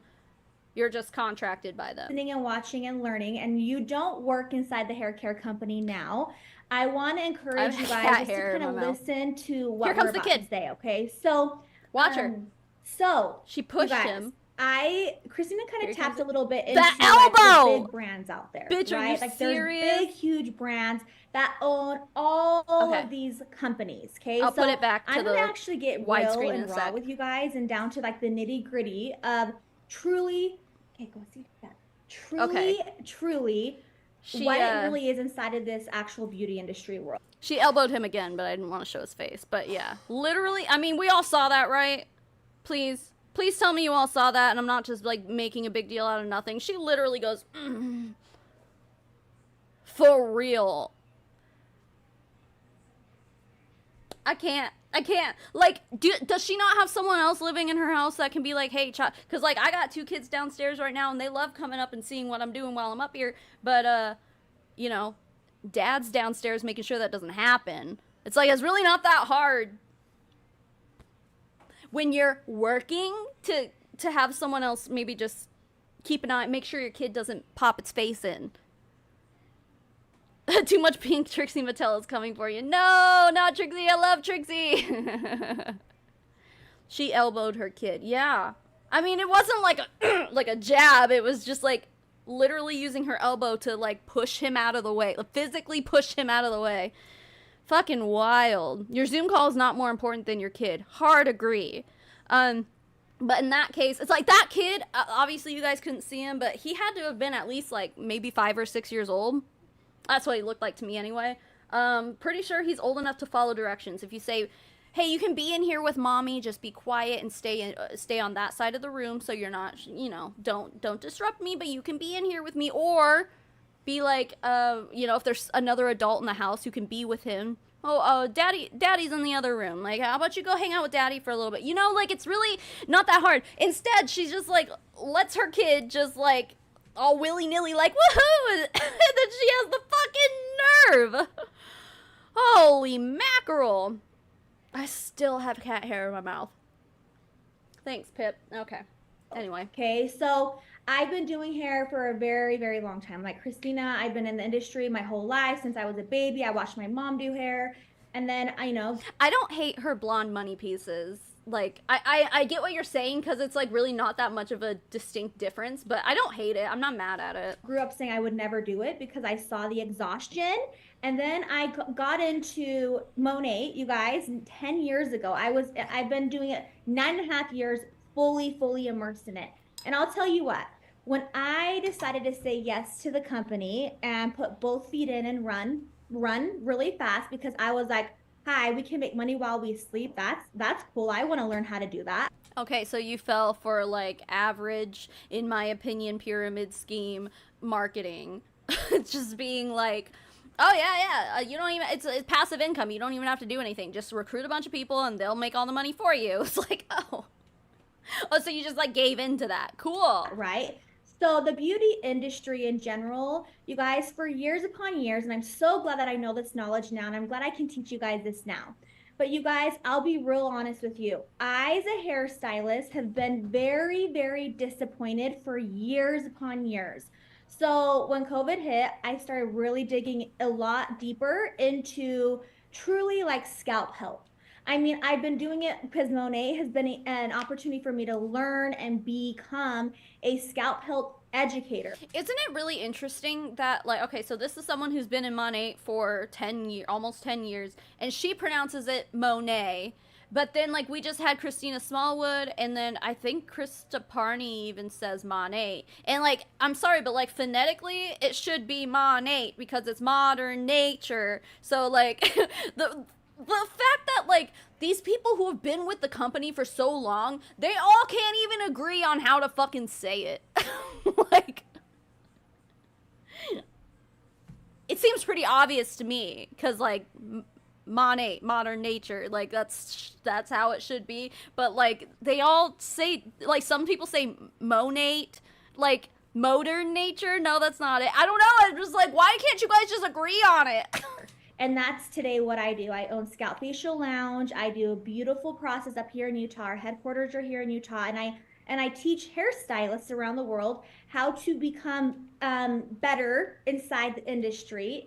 Okay, who gave you that job? Because, like, are you sitting there just pushing Monet all the time? Because that doesn't seem like a professional, I don't know. That doesn't, it seems like a conflict of interest, I guess is what I'm trying to say. Unless she's being hired by Monet and her job is to educate people using Monet products. Like, I don't know. Is she on Monet's payroll? I don't think so. I don't know. In a way, okay? Not saying doing hair and foiling hair and all that stuff isn't a great thing, but because it is, it's amazing. We all want beautiful hair, right? But I wanted to dig a little deeper into scalp health. Hi, Hunter. Yeah, they have to know it's modern nature. Like, it's on their boxes. Or at least it was at one point. Like, their shipping boxes, when they ship you shit, it literally says, we are modern nature on it. So it's like, you should know. It should be Monat. Well, I don't say nature. Monat? No. Modern nature doesn't, no, it's modern nature, so it should be Ma-nate. You know what I'm saying? I don't know. They say it to make it sound nicer, like we say Target. I guess so. Yeah, sure. If she's that experienced, she should launch her own hair care line. Why does she need to do that when she just has money to do that for her? And so I started really researching, learning, digging hard. And so you guys, the beauty industry has a lot of different categories, okay? Categorize. Let me just give you a few examples. Scalp health. If you go now, because scalp health is trending, it is a trending word. Thank the Lord. Thank you that scalp health is trending, because you guys, it never was a big deal. Like, It never was a big deal. Are we talking about pickles now? It wasn't a big deal. But this is a big deal. And like pulls out like a giant ass cucumber. Oh my god, stupid. gut health was a big deal. Scalp health is now the biggest deal, and that's here to stay. So those of you Scalp guys that are health here listening to is the biggest deal. wanting to possibly get into a company that does, like Christine was saying, have truly the very best products out there on the market. Solaire, Mane does have a song, but I feel like recently we found that there were more than just the song. Like, I don't think I can play it because I think it's actually like copyrighted. Like they would not strike me, but they would try to claim monetization on the stream if I tried to play it. But it literally goes, we are Monet. Yeah, and they call it Monet in that song. The official company-wide song that they all like, they play at all their gatherings and shit. We are Monet, a better way. And I get that maybe like it's easier to rhyme nay instead of Nate, a better weight wouldn't make sense, right? So maybe they just do that because it's just easier. Because like when you're like recording a song in a studio, like just like in fucking NSYNC's it's gonna be me, how Justin Timberlake's like, it's gonna be May. Sometimes you like purposely like have to mispronounce things so that it works better, or like there's like a whole thing to it. I don't know, but anyway. Today, I'll tell you what, you want to be with a company that is growing. I promise you that's how the song goes. You should look it up. I would play it here if I wasn't afraid of getting a no on this video. Going really fast. And you guys, if you go Google right now, if you go onto Google and you actually, this is kind of alarming, okay? So if you go Google the top 10 scalp health companies, it's very interesting to learn that there are going to be the 10 that you guys all know. You guys, I'm going to spit out some names. Should we Google this? Let's do it. All right. What did she say? Top 10 scalp health companies. facethefuture.co.uk. Well, this is not in America. Best scalp treatments, top 10 companies setting the standard for alopecia. Ma'am, where are you getting... I have to sneeze. I'm not even seeing, like, I Googled it. She's like, you can Google it. Like, if you Google the top... Okay, I mean, there's this, but, like, Monet isn't a... I mean, they have products in Britain or whatever. Yeah, my location is set to the United States. Yep, I'm not gonna shop. I've never heard of any of these. Let's see if Monet's even on here. Oh, I have one of these. These are nice. If you guys don't have one of these, you should get one. They're really nice to scrub your hair, scrub your scalp when you're shampooing. Oh, it's so great. I think it's the same exact one I have. It's great. I got it in a FabFitFun. They're fabulous. Hair vitamin. Yeah, I don't see Monet on here at all. This is from 2023.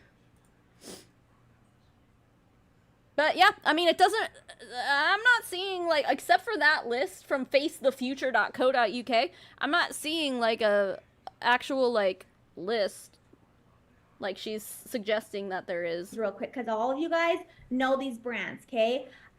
We have top 10 in the industry, okay? In scalp health, it will make sense to you in a second.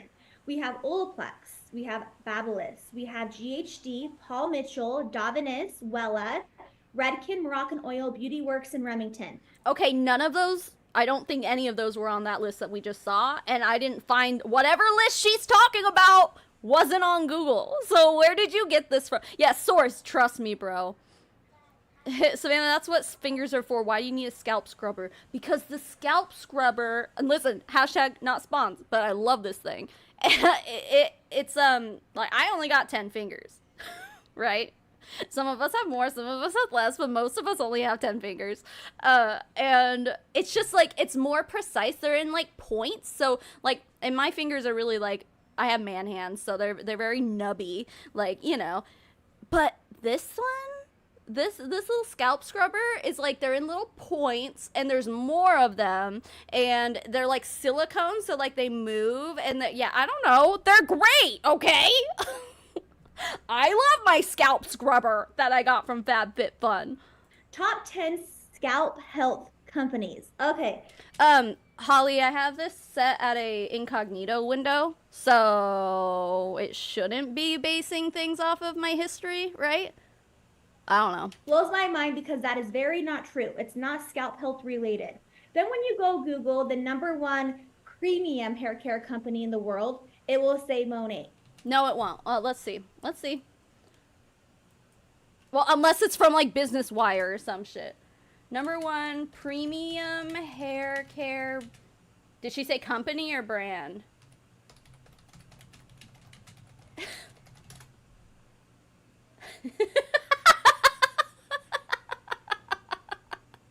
Bitch. Oh, it's Monet. But where's that source from? Ray Urdanetta's Instagram. Please. Monet Global named world's #1 direct seller of premium. Okay, I mean, yeah, they probably are the #1 in the direct selling industry, but this is also from beautypackaging.com. The fuck is that? Happy.com? What is that?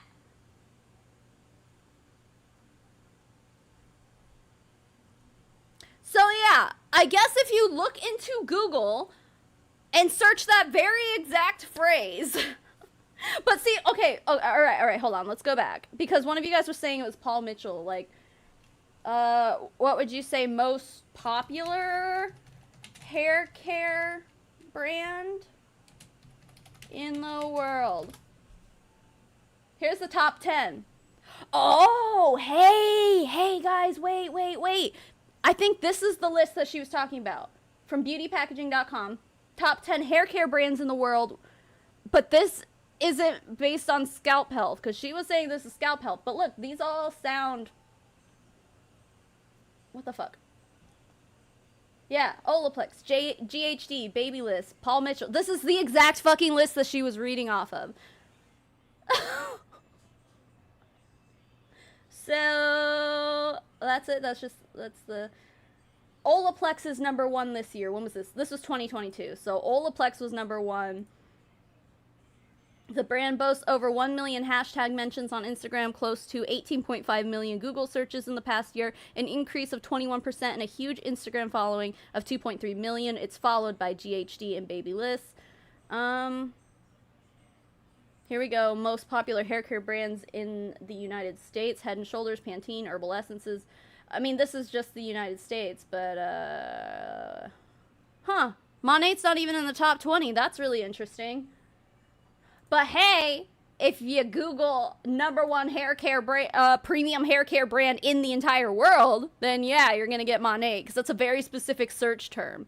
Anyway. Bullshit. If I just Google #1 hair care brand, it doesn't mention Monet. Yeah, you have to say in the entire world. Otherwise, it doesn't recognize it. But also, like, you could say globally, but, like, I feel like that would cater more towards Monet showing up in that search result, because it's literally called Monet Global. So,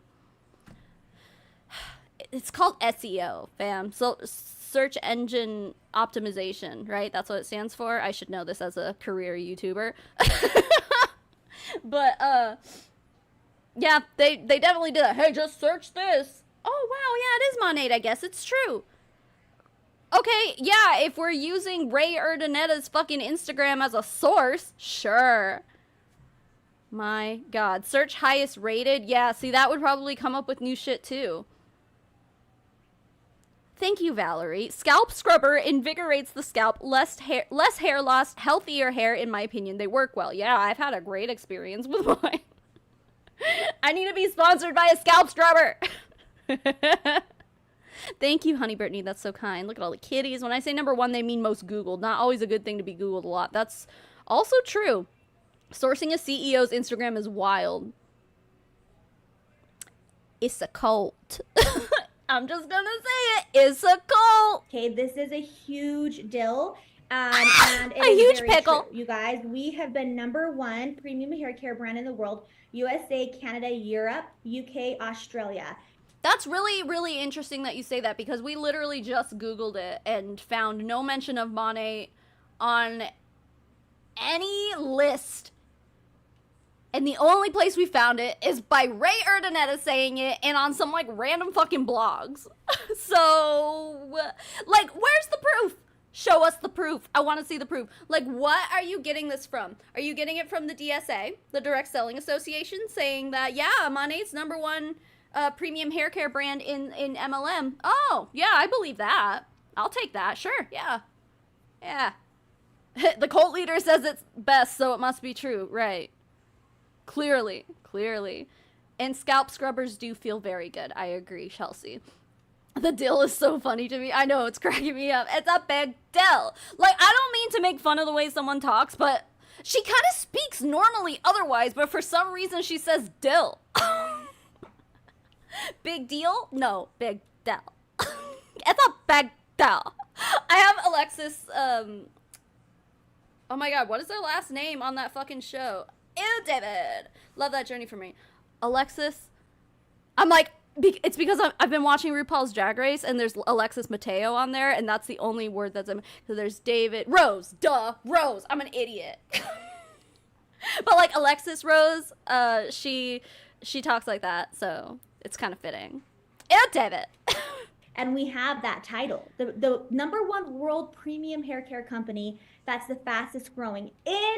Oh, now, and also the fastest growing. There's no fucking way. There's no fucking way. The standards of clean, okay? So, you guys, I want to tell you a little bit more real quick about the Big 7. If you guys haven't heard of the Big 7, I want you guys to know right now. Well, this is probably like the 7, like Johnson & Johnson owns like a bunch of brands, and then there's like, I don't know.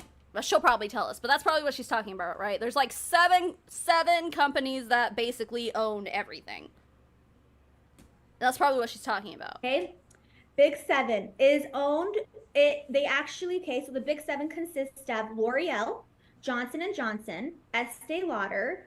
We have Coty, Procter & Gamble. What the fuck is Coty? I've never heard of that one. Anyway. Unilever, and Shiseido, okay?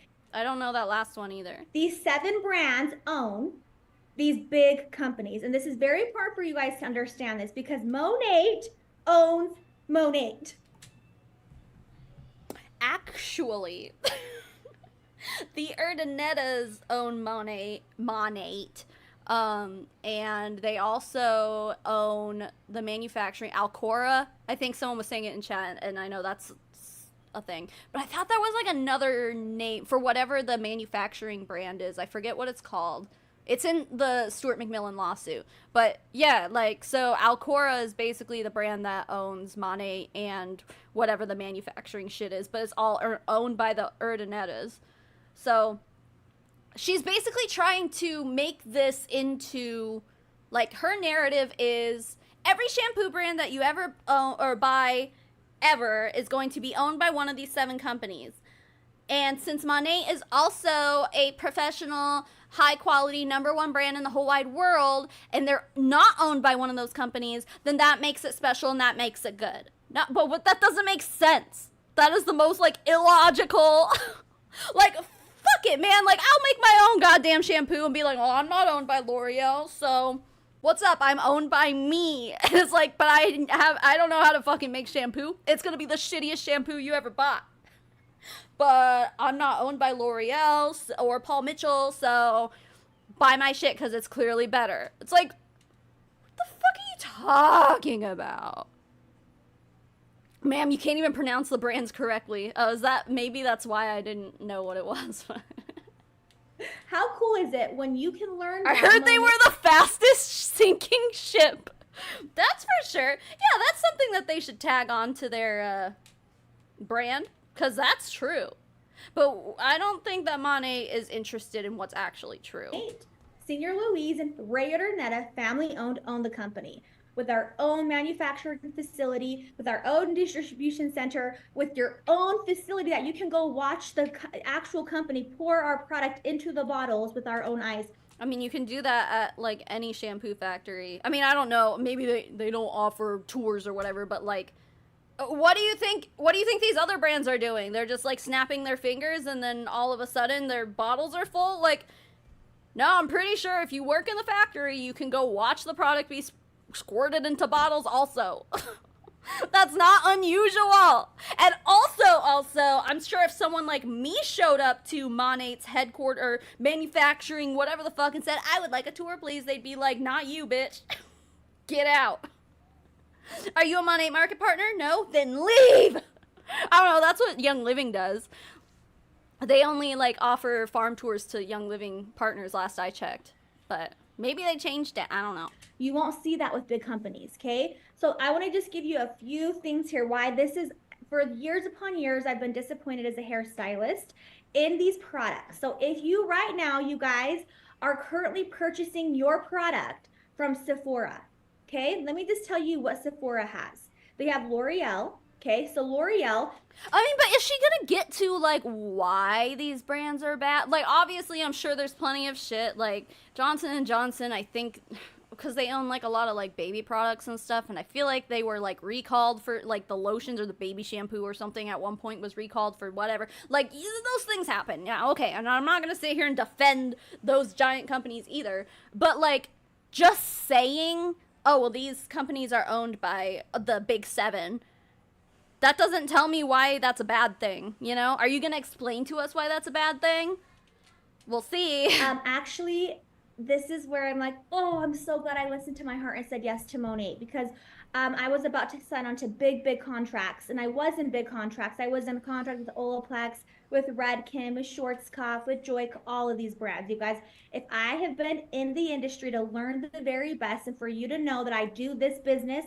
Nah, fuck that shit. You join Money because you're like, oh, I can, as a hairstylist, I can probably, I don't know, make more money doing it this way, because like, even though I'm gonna make less money on each individual product sold, I could probably recruit people, I can recruit VIPs and make more money off of them. Like, she saw dollar signs. That's why, I'm sorry, like, there's no way to prove this. It's just like kind of obvious, like, it's just obvious. I'm sorry. Like, why you decided to be like, yeah, I'll carry this brand instead, because it wasn't just a sales commission thing. You were like, you mean I can build a team and I can get these VIP customers who have to order a certain, like, be on an auto ship and stuff? Like, you mean that I can make more money off of that?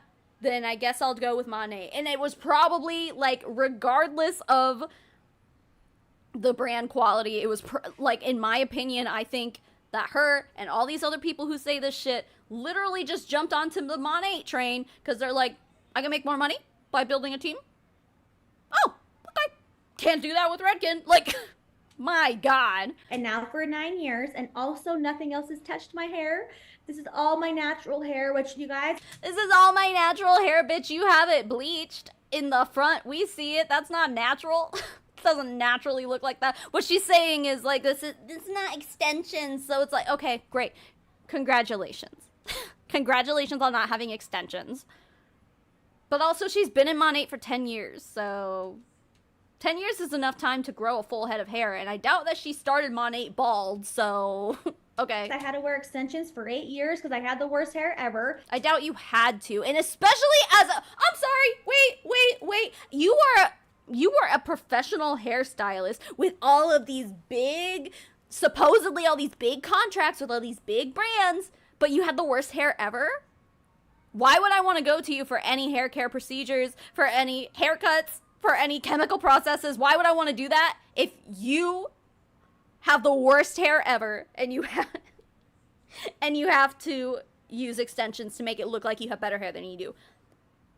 I mean, to me, that just says that she has a history of, I guess, manipulating the truth you know, making people believe that she had really nice hair when really it was just extensions. And there's nothing wrong with extensions if you like them, but her reasoning is that her natural hair was shitty. So it's like, why the fuck would I choose you to be my hairstylist then if you have shitty hair?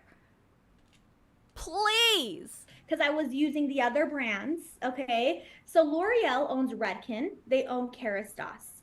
Okay, right now, Kerastase is a company that is coming up as the next scalp health company.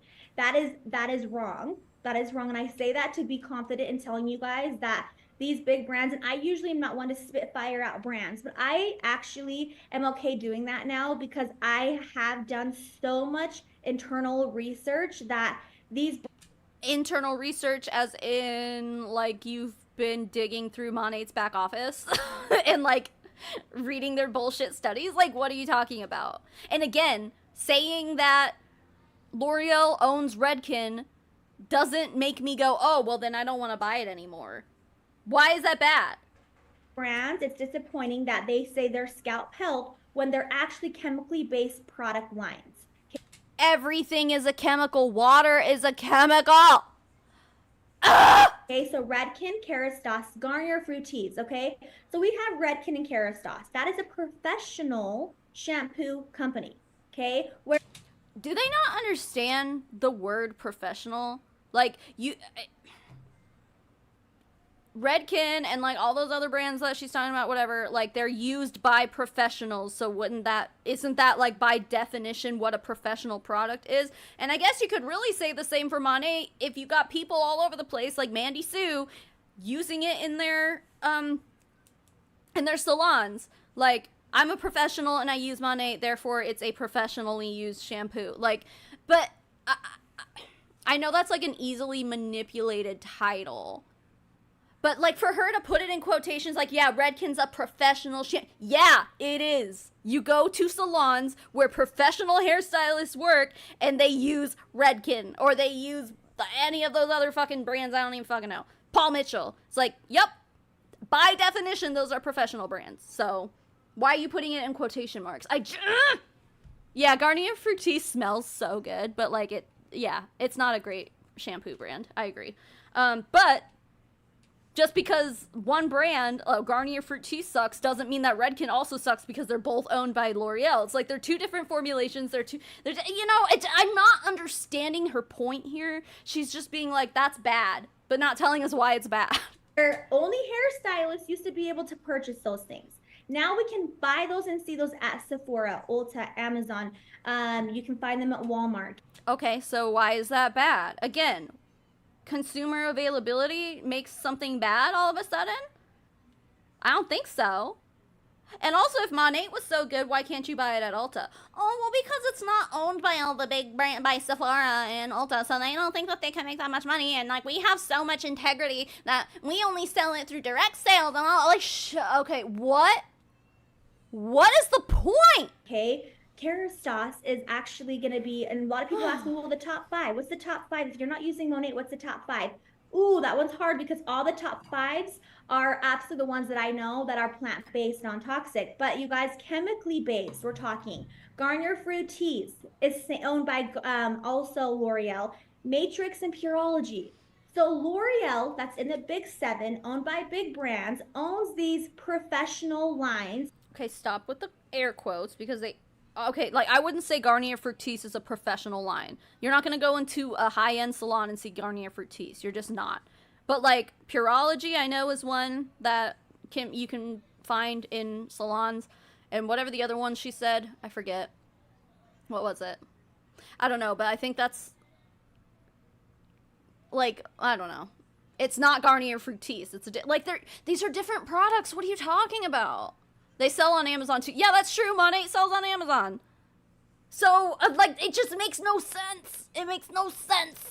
Anyone without a brain is sitting here watching this being like, oh, wow, yeah, that sounds really bad. I don't want to buy those brands. And it's like, but she doesn't tell you why. You're just, like, listening to this woman confidently spewing bullshit and you're buying it. Like, the fuck? No, not Redken. There was another one. Pureology and, Matrix, I think is what she said. And I feel like you could, well, Matrix is one of those brands that I think you can buy at like Great Clips or something. So it's like higher end, but it's not like, I don't know. I also don't go to hair salons anymore because I cut my own hair and dye my own hair. So I used to have a hairstylist friend who lived out here and would do my hair for me, but she moved to California, and now I just do it myself. So I haven't been in a hair salon for years. So I guess I'm not like right to speak on any of this, but also I think she's full of shit. So when people say, oh, well, you're a hairstylist and you should be using professional hair care, but Monat's not professional. I think that she's like overplaying this professional, like, you maybe use a different word. Like, professional literally just means that it's used by professional, like someone who is in the profession uses it. Therefore, it would be professional. Like, if you're a hairstylist in the industry and you're using Monat, that means that Monat is being used by a professional, and therefore you could probably like label it as a professional product. But to me, that doesn't mean anything, you know? Like, for example, like when I was a dog groomer, we used to use, you know, as a professional dog groomer, it was my profession. We used to use a lot of products like the Zoom Groom by Kong, or the Furminator brushes for big hairy dogs to get all the undercoat out. The brand, I don't even remember the brand of shampoo we used to, Hydrosurge? I think that's what it was called. Which that I think is a brand, as far as I remember, that is a brand that you only like professional, like you can't buy it as a consumer, I'm pretty sure. But I don't know, that could have changed. My point is, it's like, yeah, Furminator, oh, that's a professional brand because professionals use it, but like consumers can also buy a Furminator brush. You know, consumers can also buy a Kong Zoom Groom. Like, there's a lot, or Andis clippers, or Oster even. Like, yeah, I mean, as a professional dog groomer, you kind of have to have like heavy duty clippers. Like Andis makes great clippers, and that's what I would always buy. But you could also buy, like, just because professionals use it doesn't mean that like a consumer can't buy it. You know what I mean? Because you can. Yeah, I do dye my own hair. Yep. Thank you. I've been doing it for a while, and I think this last time around when I did the bleach part, I went a little too hard at it. Now my bleached ends are a little fried. I cut like an inch off of it yesterday, but I think I need to cut a little bit more off. But I got a little too bleach happy, but yeah. I don't know. I've just, no shade to hairstylists, because like if I had the money, I'd go to a hairstylist to do my shit instead of doing it myself, but it's expensive, and yeah. It's actually, to me, way more professional than any of these big 7 companies. Okay, so I want to kind of just bring this in. It just means nothing to you guys really quickly on understanding that as a hairstylist and educator and someone who has researched the heck out of the beauty industry, especially the water, Christina, holy crap, the reverse osmosis water is everything. Okay, but again, you're demonizing tap water when most of you guys are like getting your hair wet and then rinsing your hair with tap water. So this makes no fucking sense. Guys, Johnson & Johnson, you guys, they own Rogaine. Rogaine is the hair stimulator. It is literally owned by Johnson & Johnson. Okay, well, Johnson & Johnson also owns like a lot of vaccines and shit. So it's like it's like you're almost like painting it all with a broad brush. Like if Johnson & Johnson owns it, then it's a medical product. And it's like, that's not true. Your favorite sociopath, thank you for renewing your membership. 38 months. Holy crap. That's a long time. Great job. I'm glad you're here. Anyway. And that says, oh, it's going to stimulate your hair growth and grow your hair back. Ooh, but Johnson & Johnson owns that. You can buy that at Walmart. No, not a thing. Okay, it's just like, oh, because you can buy it at Walmart, that makes it bad? I don't think so. Like, I mean, as far as like shampoos and stuff go, maybe. But no, because I was telling you guys about Renpure earlier. I loved Renpure. Like, Renpure was great. It was like $7 or $8 for a big old liter bottle of it. And, yeah, it was great. I bought it at Walmart. Like, same thing. It's like sulfate free or whatever the fuck all those. It had all those labels on it. Like, I don't fucking know. Well, maybe they didn't use reverse osmosis water or reverse osmosis. Excuse me, water. Oh no, guess I better buy Monet and spend an extra $40 on a bottle of shampoo. Like the fuck? Your favorite sociopath, thank you for gifting 20 memberships. Holy shit, look at you. It's a Pop-Tart party right now. Look at all the Pop-Tarts in here. Everybody has a Pop-Tart by their icon. Hey, more Pop-Tarts in the chat. Thank you. That's so kind of you. Exactly, Aegis Dolls. Why does it matter what huge corporate company owns what brand? This makes no sense. It doesn't. I mean, like, unless you're gonna speak out against, like, monopolies and, like, capitalism and shit, but these people won't do that. Because multi-level marketing is a byproduct of late-stage capitalism, and they love that shit. So, you know... For people who say that they research so much, they, like, don't make any fucking sense. Yeah. Wow, great job. Look at all of you guys who got memberships. Congratulations. And thank you again, your favorite sociopath. Man, that was awesome. Thank you for doing that. Mandy, your opinion on hair products does not mean shiz. If I would be your client, I would be gone long ago. Right. Like, especially if she started out before Monet having the worst hair ever, doesn't seem like a very trustworthy or knowledgeable stylist. That's just my opinion. But, yeah, Night Mug Wump says, I only use shampoo made with pure organic hot dog water. You must smell so good. Oh, yeah, okay, good point, Alexis. Bread and milk are also sold in the supermarket. We shouldn't eat it. Wow, membership. Oh, yeah, wow, membership. But, yeah, that's a good point. Hey, I can buy organic bananas at Walmart, but since Walmart sells it, I shouldn't buy it.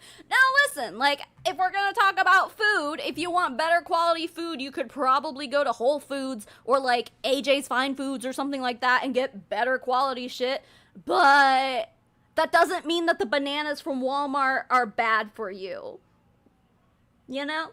And then, like, if you're gonna get into the whole GMO thing, it's like, okay, well, bananas inherently, the bananas that we eat, no matter where you get them from, have been genetically modified. So even if they're pure organic from the most no, they're all genetically modified. Also, Lizzie, thank you for being a member for 17 months. I really appreciate it. Anyway, yeah.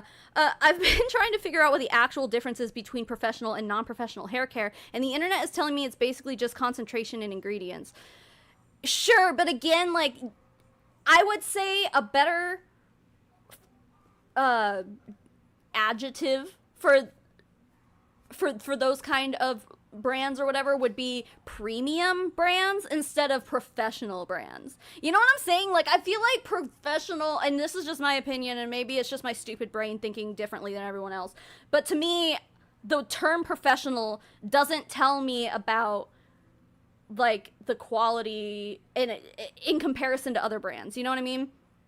Because like I was saying, like, you can be a professional and still use shit that you can buy. Like, I used to buy my clippers from PetSmart because I worked there and I got a discount and it made it cheaper. Like, you know, but like, you can still buy them at PetSmart. Like, you don't have to go to like a pet supply store or something like that like sells, or, you know, you can't, you gotta be a licensed dog groomer, which I don't even think is a thing. But, like, yeah, that's just, like, okay, the term professional pisses me off, because I feel like it doesn't tell you anything.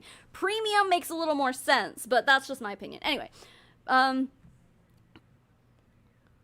right. Yeah, you guys are so smart. Aegis Dolls, thank you for becoming a wave maker. Prestige, okay, yeah, sure. Prestige could be a better, defining word, but I'm thinking like premium, you know, like I can't buy Guy Tang's line. Oh really? That's just oh, I guess that makes sense. Like, you'd have to go buy that from like a licensed beauty store or something, right? Yeah, I don't know, man, I just don't like it. That's all I'm saying. Guys, not good. Okay. Another big company that was a little like, whoa, Estee Lauder, you guys, they own Aveda and Bumble to Bumble. You guys, Bumble to Bumble, that's one I was thinking of, because my friend who used to work at a hairstylist or a hair salon and then moved to California, so she doesn't do my hair anymore. The salon she worked at sold Bumble and Bumble, but so she's sitting here being like, oh yep, see, that's bad too because it's all owned by, and it's like, why though? Why? You're just saying it's owned by this person, so it's not good. Like, from an ethical standpoint, I don't, like, you're not making any claims that are making me go, oh shit, yeah, maybe I shouldn't support those brands anymore. I'm not seeing it, dude. Salon quality, okay, yeah, that's a good term too. But yeah, professional, I'm just like, that means nothing to me. guys, Aveda is a clean line, but it's owned by Estee Lauder, who makes makeup. Doesn't make sense at all. It doesn't, because I'm pretty sure makeup is a cosmetic line. And isn't Estee Lauder like a, I don't want to say high end, but like higher end than like CoverGirl or something? Like maybe I'm thinking of a different brand. But either way, like, who fucking cares? Who cares? Why does that matter? Okay, like, okay, Johnson & Johnson owns baby shampoo, but they also make vaccines. So it's like, so... I don't know. I mean, I'm not a professional in all this, but I mean, if they're able to get through, like, FDA, what's the word I'm looking for? Standards, I guess, FTC and FDA, as long as those, government facility or programs or whatever the fuck, if they look at these products and they say, okay, these are safe for a consumer, then who fucking cares? At a certain point, then it's like, well, you know, I care about cruelty free, so I'm like not gonna buy CoverGirl or whatever the fuck. And it's like, that makes sense because that's like a personal, like, I don't feel comfortable supporting that. But like, just because CoverGirl does animal testing or whatever doesn't mean that whoever owns CoverGirl tests on animals for everything. I don't know. Like, I mean, I'm just speaking and thinking out loud. Like, it just doesn't make sense to me. It's pointless to say all this shit. Yeah, I'm genuinely confused as to what her point is. That's what I'm trying to figure out, and I'm just speaking it out loud like a bumbling idiot. Okay, you guys. Then we have Coty. Okay, they own Nioxin, Wella. You guys, I'm talking about big brands that you can't go find on the shelves, but now you can, because these companies do not care about exclusivity. Exclusivity. But also, you can't find Monat on the shelves. You have to buy them through a distributor, through your fucking MLM. And then there's a lot of ethical issues there. So, what do you mean? What's your fucking point? Care about is the money that they're going to make. So us in the hair industry and you guys in beauty school need to learn that every single one of these big brands that own companies that literally that say they're scalp health related, well, I got to tell you the truth right now, guys. Guess who has been the trailblazer inside Scalp? Not the trailblazer. Oh no, it's a big deal. I'm the trailblazer. What is this accent? Because she speaks normally otherwise. But for some reason, there's just a few little words here that she pronounces where. As a big deal. I'm a trailblazer. Help literally for 10 years now. And no brand can catch up to us anymore. Are we living on a different planet than these people? Pretty sure last I checked, Monat's profits have been in the shitter. You know? Know what I'm saying? Why did she air quote companies right there? Like, objectively other companies that she's talking about. But they're not valid companies, in her opinion, because they're not owned by the Erdenettes. Right, oh my god, MF. That is a really good point, too. Monat is doing skincare, vitamins, tools, so... Right. So it's like, I could sit there and be like, oh, well, Monat makes these apple cider vinegar, gummies that I thought were going to be really good, but then I found out that they actually just are mainly hair care. So that's bad. By your logic, Monat's only allowed to do one thing.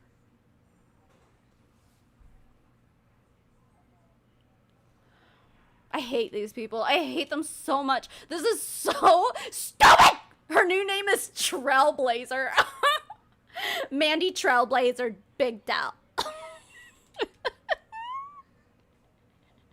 Classic taking 20 minutes to say something you could say in one sentence. MLM call behavior. I mean, I'm not gonna shit on her for that. I've been speaking out of my ass this whole time too. So Monet is the trailblazer. Is it a Utah thing? That was the main focus, a hair care company that aligns with scalp health.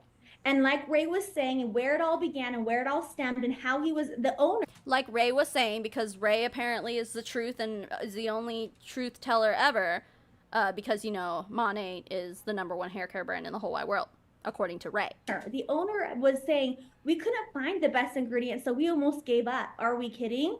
The fact that he didn't give up on us, you guys, and now we have a non-toxic, like, say bye to cancer-free chemicals, like you guys. Are you suggesting that they were toxic before?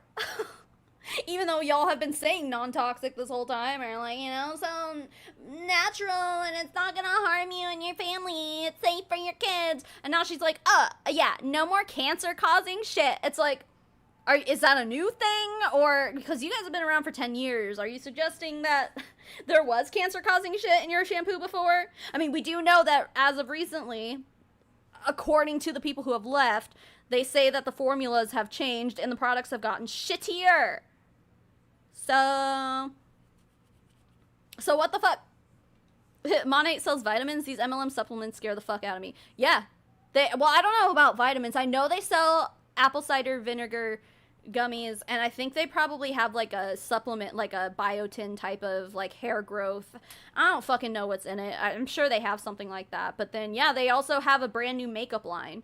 Right, and she was just talking shit about Estee Lauder, being like, oh yeah, Estee Lauder owns these hair care companies, but Estee Lauder's a makeup company, so that's bad. It's like, okay, so how come the other way around is totally okay? Why is Monet a hair care company, but like we're expected to think that their makeup is good too? Why would I do that? If they just make shampoo. Oh, that doesn't make any sense. Her logic makes no fucking sense. Jesus Christ! Maybe Pop-Tart can translate what she's saying for us. Pop-Tart's meows make more sense to me. Pop-Tart is very well spoken. I wish I knew where she was. Pippi's still up here, though. Pippi's in the chair.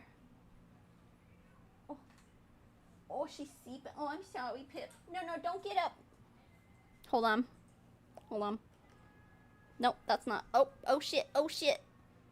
How would I do this? Oh, well, the chair's turned the wrong way anyway. Okay.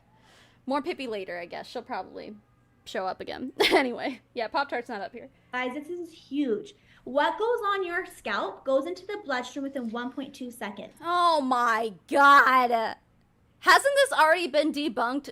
Like, what you put on your scalp? Okay, I put this fucking headphone on my scalp, and it's not getting absorbed into my bloodstream. It's still on my head. I did not absorb headphones into my bloodstream. So what the fuck are you talking about? Anything you put on your scalp gets absorbed in 1.2 seconds. Okay, what about, I don't know, paint? If I dip my head in paint, you're gonna tell me that it's gonna just like a sponge and now all of a sudden there's a bunch of paint in my bloodstream? Ma'am? I mean, there's probably some harmful shit that can cross the blood-brain barrier. Blood-brain barrier. I think that's a different thing. I don't know. I obviously don't know what I'm talking about. But what she's saying just is bullshit. Sorry. Anyway. Says the lady who bleaches her hair. Dude, right?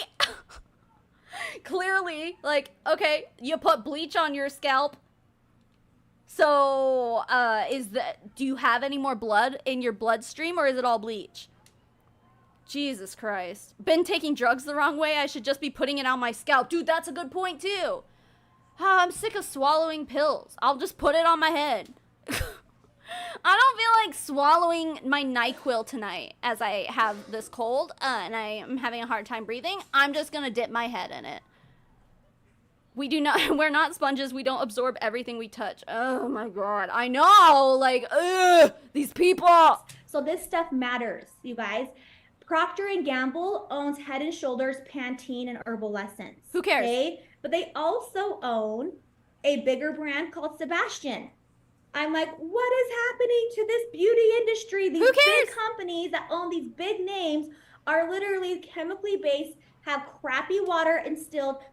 You can find them everywhere. Not good, you guys. So Everything she just said makes zero fucking sense. Can you can you get drunk faster if you pour it on your scalp instead of drinking it? According to Mandy Sue logic, yes. According to reality, no. Rub it on your tummy like essential oils. Exactly, and they do that shit too. If you're having tummy troubles, you just rub this oil right above your navel. It's like, that's not how it works. There's a reason why we have skin. Yeah. I can't. I hate this bitch. I'm sorry. I hate her. So something that's really cool to set you apart as a market partner now or an upcoming market partner, which we really want you to join us. I'm sure you is do. that we are exclusive. We are owned by a family-owned company. We are not owned by the big seven, you guys. Like that is a really big deal as a hairstylist looking into this, seeing who owns it. How is it debt-free? None of these companies are debt-free, and they're all chemically based. Is that true? You're gonna try to tell me that like L'Oreal has a bunch of debt? I mean, I don't know. Are you sure? Like, have you looked this up? And also, like the whole debt-free thing. Like MLM distributors will use this to make it sound like if you join, you're not gonna be in debt, but that's not what it means. Like they use that terminology to make it sound like it's a better like business building opportunity. Because like none of us are in debt, but that's not what it means. It just means that Monet doesn't have a bunch of debt. But I'm not like at this point I'm like, is that even true? You know? I don't know. Yeah, she is mind numbing. Various studies on transdermal drug delivery systems indicate that it takes significantly longer than 1.2 seconds for substances to penetrate the skin and enter the bloodstream. Right. Where's she getting 1.2 seconds? What the fuck is she talking about? She's chemically based too, so yeah, water's a chemical. I'm sure there's plenty of chemicals in Monet. Like, define chemical based. Cause like I think all of those like brands that she's talking about are, I guess you could say they're like water based, unless you're with olive tree people, and then you could say it's olive tree or olive oil based or whatever the fuck. But it's like water is a chemical, so I guess if you're saying it's chemical based, then I guess that wouldn't be untrue. But it's like fear mongering. Like, why the fuck are you saying it? You're only saying it that way to make it sound worse than it is.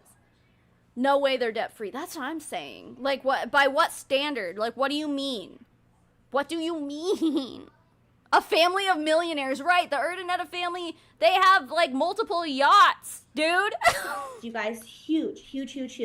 So, you know, for me, obviously, as Christina was saying, I am going to jump a little bit into some scalp health stuff. Obviously. You guys, when I started really digging into scalp health and why does hair become better and how can hair become better? Because I had the worst hair of my life, but when I got my scalp health right, it literally became this. This is my hair now. Obviously, it began with the oil. The Rejuvenate oil is going to be that number one thing that should always enter and hit that scalp, literally day before shampoo. Okay. Just so we're all clear, and actually let me double check because I wouldn't be surprised if the price has gone up. But Rejuvenate oil, last I checked, was $100. $100 fucking dollars. Let's see, products. Scalp care. Where's Rejuvenate? Rejuvenate's not on there. Okay. How do you even fucking spell Rejuvenate?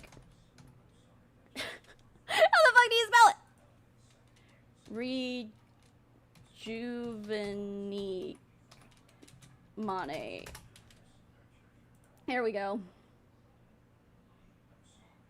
Oh, $105. Look at that. They have raised the price because I think it used to be $99, if not like $100 flat. VIPs get it for $89. $105. Yeah. Yeah, so of course she's gonna sit there and tell you, oh yeah, this is the number one thing you gotta buy. Oh, their most expensive product? Probably. I don't know if they have anything more expensive than that. And a lot of PV value, yeah. So they'll get more chances to I was about to say level up like we're in a fucking video game. Rank up with that. Yeah, $100. I know, yeah, it spells so weird. Rejuvenic. Because there's no U between the Q and the, yeah, it's weird. Weird shit. Who is she pitching to? I thought she said something about beauty school. Oh, well, because they're calling this Zoom call beauty school. This is like Monet beauty school. Yeah. So.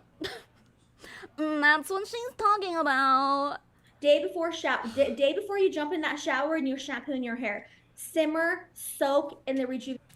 $100. $100 for that little bottle.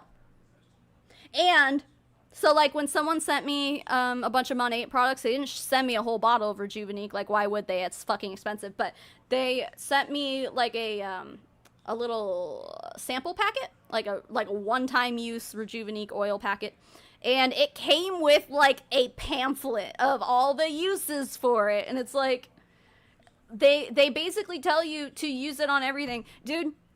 I remember on one of my old, I don't know if it was MLM top fails or if it was one of my Hunt Science videos from back in the day, but there was a girl who was using it to clean a gravestone. Like, hey, here's another use for Rejuvenique oil.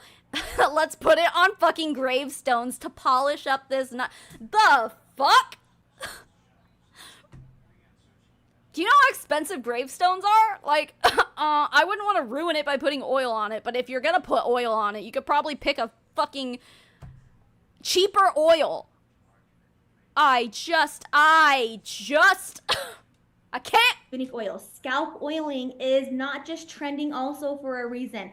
And I'm not going to tell you guys, please. Well, she's not wrong. I mean, it is a thing. Like, oil treatments have been a thing for a long time. Like, I remember when I was a kid, my mom used to buy, was it John Frieda? They used to make the hot oil packets and you have to, like, soak it in hot water and then you can put it on your scalp while you're in the shower or whatever. Like, I was a kid and I was using that shit. Should I have been using it? Probably not. But, regardless... She's not wrong. Like,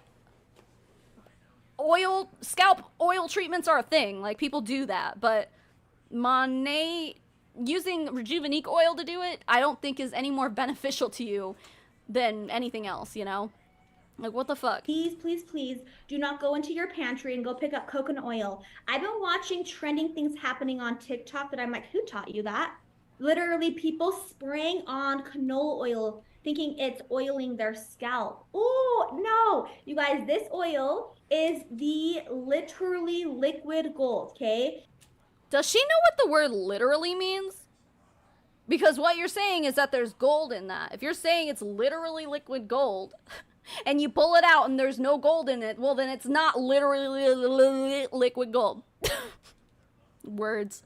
Yeah, hot oil. Okay, I'm glad a bunch of you guys know. Oh yeah, Christina, that's a good point. So yeah, Rejuvenique, if anyone needs to know, it's apparently like a bunch of essential oils, but then also a seed oil.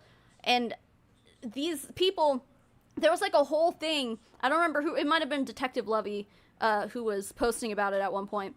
But yeah, it was like this whole thing where they were like, oh yeah, seed oils are really bad in your hair care. And it's like, it's in Monat products, so it's like, the fuck are you talking about? Yeah, yeah, hot oil, yeah. I mean, my mom was a child of the 80s, so she knows what's up. Yeah, liquid gold is way too hot for your scalp. It'll burn right through your fucking skull, and then you'll die. So, ma'am. Excuse me, ma'am. I'm not saying it's a good choice for hair necessarily, but it makes sense. No, I mean, like, I think there is science behind, like, oil treatments on your scalp and stuff, like, if you're using good stuff, but, like, and I don't know what good stuff means, but I can imagine that if you were to ask any respectable hairstylist or hair professional, they wouldn't tell you to use Monat. They'd probably give you a different oil, scalp oil treatment or whatever the fuck, you know? It wouldn't be Monat. 500, like almost 600 drops in this little container. Okay, it's literally a metaphor. 500 drops, that doesn't sound like a lot, right? Because you're gonna use multiple drops in one pump to put all over. You're not just using one little drop and it's gonna go over your whole head. That's not, no, don't start that shit, Mandy. Every little drop. Can I tell you guys something? Every drop is liquid. It's actually not oil. It is pressed and concentrated from all the 13 essential oils that are. Wouldn't you say that oils are liquid? Like, it's not water, it's oil, but like it's still liquid, right? Am I wrong? Derived in here. Inside of this bottle, it is a liquid. So it actually absorbs and goes into your bloodstream within literally 1.2 seconds. But Literally. I don't think this bitch knows what literally means. it works from inside out. So this oil is infused into the entire collection. Okay, you guys? Let me tell you what. This is the collection my clients go home with. My clients, every single one of them, because they're coming in for scalp health, we do scalp facials, they get the scalp care collection. Okay? Not for free, right? You're not just giving I mean, unless it's a bunch of samples, but you're not gonna just hand them that bat. That's hundreds of dollars worth of shit.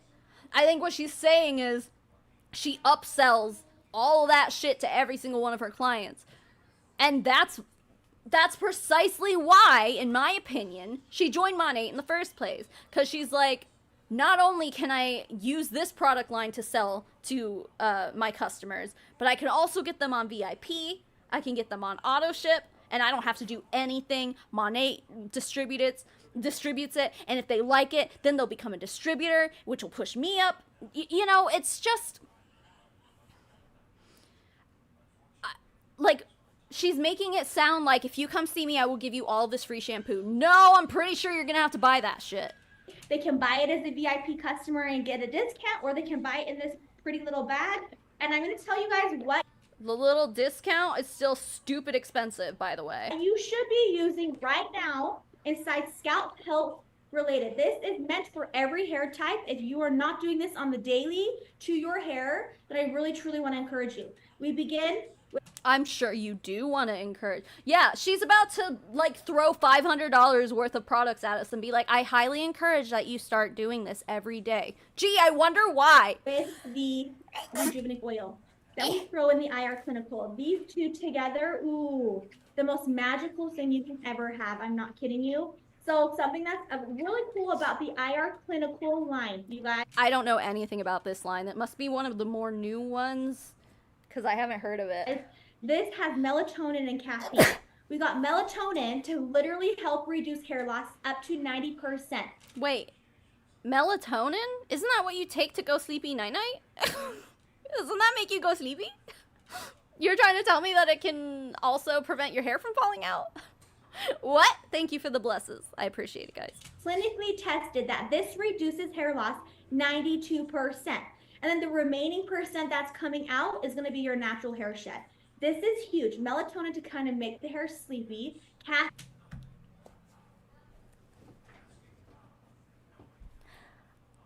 Make the hair sleepy. Good night, hair follicles. Shh. I love you. Good night. Have a good night. See you in the morning. Make the hair go sleepy.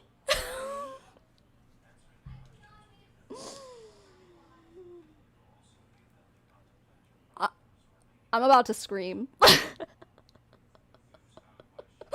she did not. Holy shit. Makes the look at this pause story too. Make the hair go sleepy. Oh no. Oh my god. Wait. Melatonin, the happy chemical? Not melatonin, right? No, that's the sleepy chemical. What's makes you sleepy? What am I thinking of? Like antidepressants, like your neurological transmitters, whatever that chemical is. What's it called? She's claiming that melatonin stops hair loss. All these outright false claims should get them banned by the FDA. I mean, like, I'm not a fucking scientist or whatever, but it doesn't sound right. Serotonin. Yes, Ronnie. Thank you.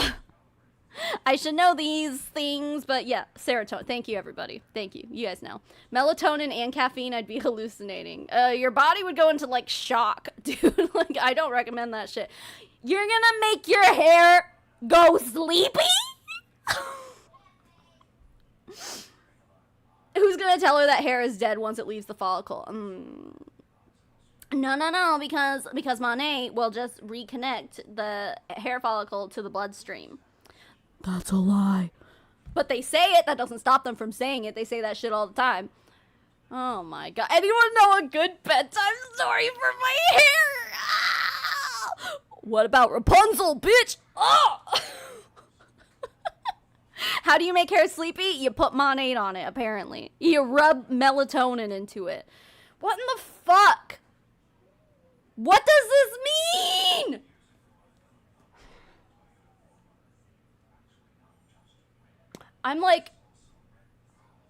I'm just at a loss for words. I can't. Caffeine to hype up the hair growth. We got this. There's hair there. Let's go. This combo. So you want to make the sleepy night-night hair, but then you also want to give it caffeine to make it grow. So if you're putting caffeine on your hair to make it grow, to wake it up and pep it up, then what is the melatonin doing? That doesn't make sense. You should be doing this daily, okay? So hair is dead. How can it get sleepier than that? Right? It is in its eternal state of sleep. I don't think it can get much sleepier than that. But have you tried putting melatonin on it? Maybe that's why we have so many questions, because none of us have put melatonin on our heads. I can't. I'm gonna die. Holy shit. Oh, that's a good point, David. Well, do they cut the hair in the like they do in the Disney movie? But I mean, like in Tangled, they cut her hair at the end. But is that what happens in the fairy tale? I don't know. I don't know the ending to Rapunzel. I just know she lives in a tower, and it's like, Rapunzel, Rapunzel, let down your hair, and then the dude climbs up the hair. That's all I know about it. And then there's Tangled. I don't know if that's an addition or just like supplementary to the. I don't fucking know. Anyway, it would give your scalp the jitters. Your scalp's just like twitching. Oh my god, these Huns are dumb as fuck. I can't with them. The kindergartners I've taught make more sense than her. Yeah, none of this makes fucking sense. This is wild. Something that you need to know about the clinical line, which is going to be the shampoo. The clinical line? Monate has a clinical line? And what does that even mean? Are you gonna try to suggest that it's a pharmaceutical, essentially? Like, what are you talking about? And this conditioner. At this collection right here, oh my gosh, I use it every day. Not every day. I wash my hair 3 times a week because I'm on a journey to get the best hair of my life. When you wash... You've been in Monate for 10 years and you're still on the best hair of your life journey? I think 10 years is a pretty long time to be trying to get better hair, and it's still not the best hair ever? After 10 years? That's a big yikes, Mandy. You're not selling me. You're really not. Clinical just means more money, right? Yeah. Yeah, pretty much. Wash less, it's not best. When you wash more, it's best, okay? Washing more is best if you're using a natural, non-toxic, cancer-driven free... What? Cancer-driven free? And is she also suggesting that any other brand that's not Monat is just gonna give you fucking cancer? Really? Really? I mean, damn, bitch. Like, I think that's a little bit of an over-exaggeration and also way too much fear-mongering. I think there are plenty of people who have lived long and fulfilling lives, long and fulfilling cancer-free lives, who have just been using fucking Tresemme their whole life. I just cancer-driven free of... You heard her. Cancer-driven free. Obviously. Like, come on. How do you guys not understand that? It's just cancer-driven free. I can't. She's bananas? Yup. And not the GMO bananas. We're talking about natural, organic, as they appeared in nature bananas. The fuck? Hair care company. Washing less is best if you're using Garnier Fructis, Suave, Pantene, Redken, Olaplex. Okay, do not sit here and compare Redken and Olaplex to Garnier Fructis. You know what the fuck you're doing. They are not on the same level. Like, come on. Stop this shit. This is ridiculous. I'm gonna say it. Wash less if you're using those products that are professional. These have the best ingredients you can have in them. So what Kristen was talking about, when you get our bottles, you guys can get our product, and you shake it, okay? And yes, sealed. When you shake it, what you're not gonna feel or hear is a bunch of water. It's so concentrated you can't even hear the water. 80% is concentrate, 20% is actual reverse osmosis water. Huge. Ma'am? Guys, I don't think Mandy Sue is okay. I think at this point, I think she actually needs help. Also, again, from experience, I've had a bottle of Monate shampoo, the clarifying shampoo, and I did shake it up every time. And while it's not like a water bottle, I don't have a water bottle up here that I can just like, I don't know. It's not like that, but it's still like, you know what I mean? Like that kind of like chunky, like, I don't know. You know the sound.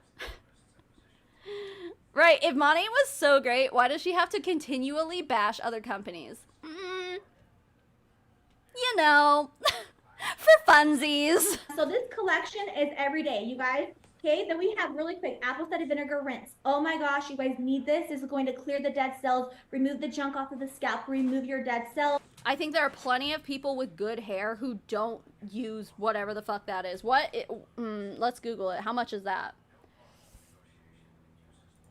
She says like apple cider vinegar something. Oh, well, let's see. The Scalp Care System is $185. Oh, okay. Purifying vinegar rinse, $42.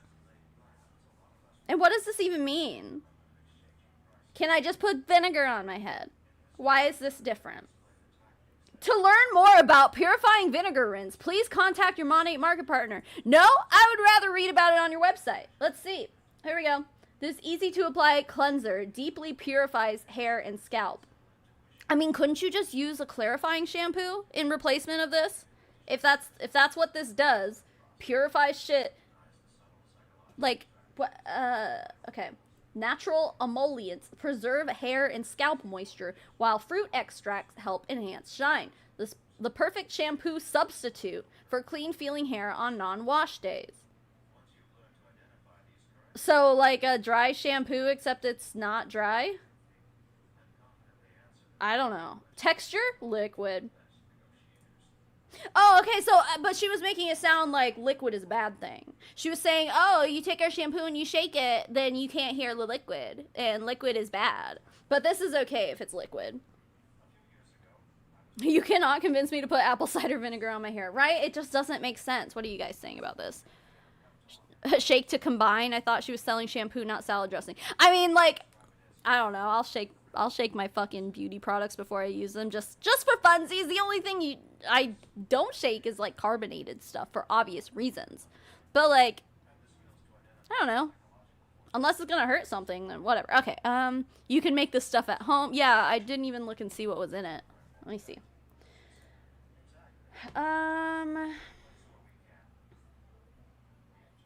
Directions. Wait. Apply to wet hair. But it says you use this on non-wash days. I mean, I guess you can get your hair wet without washing your hair, but anyway. Key ingredients: apple cider vinegar, aloe vera leaf juice, black spruce bark extract. Black spruce, would that be like black spruce essential oil, essentially? I don't know. Rejuvenique. Oh, well that's why it's unique, because this has Rejuvenique in it. Ginger root extract, plant-derived squalane. I don't even know what that is. First ingredient is water. Not even vinegar. Like, what? Look at all these fucking ingredients. That's a lot. Propanidol, glycerin, and then vinegar. But most of the first ingredient is water. Oh, but it's reverse osmosis water, so then it's fine. That's why. Okay, you're paying for mostly water then, like, and it's $42 fucking dollars. Ugh. I can't with these people. It's going to clear you up to be able to have new hair to grow no matter what. So we have a stimulator, okay? We have a clarifier. We have a purifying apple cider vinegar shampoo. This shampoo has purifying apple cider vinegar. Okay, so why do you need the vinegar rinse if you already have a shampoo with vinegar in it? Seems redundant. Okay, this is all very acidic, but in such a formula that literally is going to re-promote hair growth, along with not smelling like vinegar. I don't know what it is, but every time I like taste this a little bit, it kind of sometimes goes in my mouth. Taste it? Ma'am. Sometimes it goes in my mouth. That's not what you're supposed to do with shampoo. Every time I taste it a little bit, ma'am, what are you doing? Just buy a bottle of ABC and dilute it. Yeah, you could totally do that if you really want to. Yeah, it totally seems unnecessary. Water is not an unimportant ingredient. It serves a vital purpose in different products. Stop pretending it doesn't matter. Right. I mean, like, you obviously want other stuff mixed into the water so that it does something, but like, right. Yeah. No, it doesn't. But RO water is hot water, tank water. Oh, is it? Oh, she got that special 10-in-1. Right, yeah, water serves plenty of purposes just in general for a lot of things. Like, oh, so that's the correct shampooing method. Eating it. Yep. That's right. That's why I paused. Tasting it a little bit. It doesn't even taste like vinegar or smell like it. Probably because water is the #1 ingredient and there's just like a little bit of vinegar. It's not like you're pouring a bunch of vinegar on your head. It's water mixed with like some other shit and a little bit of vinegar and then some essential oils for fragrance. Like, come on, dude. Taste it. That's why she's talking like this. She drinks the shampoo. That's the only way to be your true and most healthiest self, is by drinking the shampoo. I'm crying. I know, I'm about there too, dude. The scalp scrub, you guys, the scrub. So I got a little bit on my lip and I was like, tastes kind of good because it has sugar cane in it. Okay,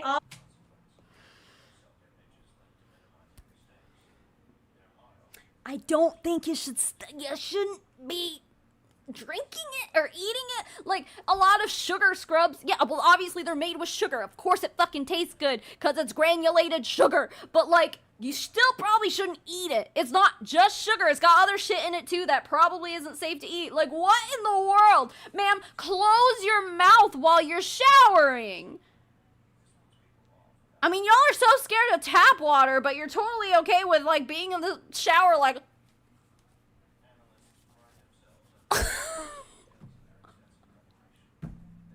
Ma'am!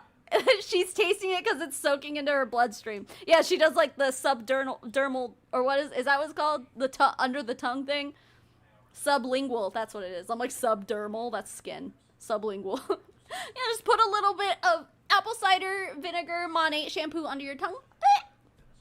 And that's how you do it. I want to help this this is sad now. No, you don't want to, trust me, you don't want to help her. She's a fucking racist. Anyway. Aradil, thank you. I know, I feel like this is the first time in a long time that I've had a hair color that I've, like, actually stuck with. Because usually, like, it's like every single time I was, like, redoing my hair color, I'd, like, change it up a little bit. And that was, like, every month or so. So it's like I constantly had, like, hair changing. But I've liked this so much that I'm, like, with it. Like, I like it. I don't know when I'll change it or if I'll change it. I'm sure I'll change it eventually. But, yeah, I like it a lot, too. All natural-based product. Science meets nature, okay? So when we're talking, like, nature, plant-based, seed oil, tomato seed oil. Oh, so now they do like seed oil? Oh, that's weird. Sunflower seed oil. You guys, absinthe oil. You guys, huge, okay? Obviously, our split end mender, our damage repair, our dry shampoo. So we have a scalp care collection. And this scalp care collection, it is absolutely a beast because it actually works. It does a few things for you guys. It's going to stimulate your hair growth. It's going to unclog your follicles. It's going to help slow down hair loss. It's going to help re-promote hair growth. She's holding Rejuva beads in her hand, and that was one of the products I was sent by one of you guys when I tried Monate. I'm sorry, it does nothing. It doesn't feel like it does anything anyway. Because at least, like, if you're putting, like, a leave-in conditioner or something in your hair, like, you can feel that it's, like, detangling or, like, you can feel that it's doing something. But, like, with Rejuva beads, I put it in my hair after every shower when I was using Monate for the video. I did not notice a singular difference. It's, to me, in my opinion, it's a pointless product. She's holding it. She's about to tell us how much we need it. In my experience, it didn't do shit. Okay, you guys, all of non-toxic, chemically free, cancer-driven free She said cancer-driven free again. What does that mean, Mandy? product that is exclusive to the brand that we own, and us as hairstylists can actually make money. Us as stay-at-home moms and nurses and Oh, because hairstylists that don't sell Monate don't make any money. No. They just cut hair for free for funsies. What are you talking about? And then also, usually when you work in a salon, even if you don't own the salon, if you sell a product, you usually will make a commission or get something back for selling products. Like, that's why when you go into a salon, they're constantly trying to sell you a product because they usually make a commission off of it. Like, it supplements their income. And if you own a salon, then if you're under contract with a specific brand or whatever, like, yeah, you make money by partnering with that company. Like, what is she talking about? Well, we can actually make money. Okay. Pretty sure being a hairstylist is a profession, meaning you make money doing it. What in the fuck? teachers can actually make money from this brand. Do you think when I was signing on Redken's contract and Olaplex's contract, they were going to pay me to work for them? No, because you weren't working for them. You were signing like a exclusive product deal. I'm sure they got like I don't know how it works. There's probably a hairstylist somewhere who can explain this, but I'm sure they get discounts on the product, and then like when they sell the product, like I'm sure they're able to keep a percentage of that, you know? Like, I don't know exactly how it works, but the way she's explaining it makes it sound like, nope, I just have to buy the products and I don't get anything back for it. And it's like, I'm sure you do. Especially, like, because if you're going to partner with Redken, for example, and you're going to stock your whole salon with Redken, if you sell one of those bottles of shampoo or whatever, hair oil or some shit that Redken provides to you that obviously you pay for, like you have to order stock, but you're gonna make a return on investment when you sell it. Like if you're gonna, maybe you buy a bottle of Redken shampoo for $10 and you resell it for $25, then you get a $15 profit. Like, I don't understand. Oh my god. Yeah, and Monate doesn't pay you to work for them either. They're not paying you for working. Yeah, you're just signing up. Like, you get exclusive deals and shit if you're partnered with one of these brands as a salon owner. Like, it's just... She's just so manipulative. Like, everything she's saying is just such bullshit. Yeah, it's a marketing and exclusivity agreement. So, the way they get you to agree to those things is by giving you product discounts. And, like, I think a lot of them, like... I don't know, probably like Paul Mitchell and stuff, like probably will offer you discounts on like continuing education and stuff like that. Like there's a lot of benefits, my understanding anyways, there's a lot of benefits when you're a salon owner and you partner with one of these brands. Like people don't just do it for funsies. Like I don't know. It's so stupid. No, they actually weren't. They were going to give me free product, you guys. Yes, I was about to sign on to big brands and do that, you guys. But something that I woke up to was like, whoa, hold on. When you start signing on contracts. Okay, but okay, stop. If they're going to give you free product, you would turn around and resell that product and keep the profit. So you were making money. They weren't writing you a check. They were just giving you product and you turn around and resell it. If you got a product for free and you sell it for $25, you make 100% of that profit. So you made $25. You're making money. You got? Am I missing something here? And also, Monate gives you free product too. Like, don't they have a whole like system like that? Like, if you sell this much, they'll give you a free. I don't fucking know. If I go for a 20-minute walk every day for 3 months, I get an SPF 50 hoodie. If I stop panicking about fragrances and products, I get a piece of uranium glass. Wait, am I missing something? I don't even, I don't know what that means. Oh, you guys are talking about like OCD stuff. Okay. That's just, I don't know. I just saw Quinlan in chat. I'm like, Quinlan always has good takes. Companies really don't care about you. Just to get a minor Yeah, but Monat does. Shut the fuck up. little shout out by a company that I so hard worked my whole entire career I so hard worked my entire career for. What was that statement? for to just have, hey, Mandy Sue out there killing it in the Redken world. No, they won't even take care of me, you guys. Like, Monat is it. Monat is the product line you want. We can get into the ingredients hardcore. Like Christine was saying, there's products for every person. But I will tell you the clinical. Okay, here we go. Ryan says, I used to work in a salon, and lots of the companies that sell product to the general public have a professional version that can only be sold through a pro store. Yeah. I've seen those too. Yeah, like for example, well, the last time I bought bleach, I didn't do this, but I used to buy Redken's bleach powder or whatever, but I have to buy it on I had to buy it on eBay because like I can't, as just like a consumer, I can't go buy Redken's bleach, but I could find someone selling it on eBay. Obviously, probably for a markup, it was more expensive, but like it was really nice bleach. This last time around, I bought Wella, which you get from Sally, but I don't know. It's fine. Cool line. It is designed for every hair type. Every hair type. And now, can she even say that? Like, I know I got some curly girlies in the chat. Like, you try to tell me that, like, a 10-in-1 shampoo is gonna fucking work for you. No. I don't have curly hair. I don't know what that means. I don't know the struggles. I don't. I wish I did. People with curly hair, major hair envy. However, I know that people with curly hair have very specific product lines they use, very specific techniques, and from what I understand, Monat is not curly girl friendly, you know? That's what I've heard, and maybe they came out with a curly hairline. Let's see. Let's heckin' see. Product. Oh, they do have like a whole, oh, come on. What the? Curls, coils, and waves. Let's see. Curl defining cream, flexible hold gel, the Moxie magnifying mousse, Rejuvenate, and replenish mask. Oh, here we go. Wait. They have a, no. Okay, the only thing that they have that's like specifically for curls is this curl defining cream, but they don't have a curly girly conditioner and shampoo combo.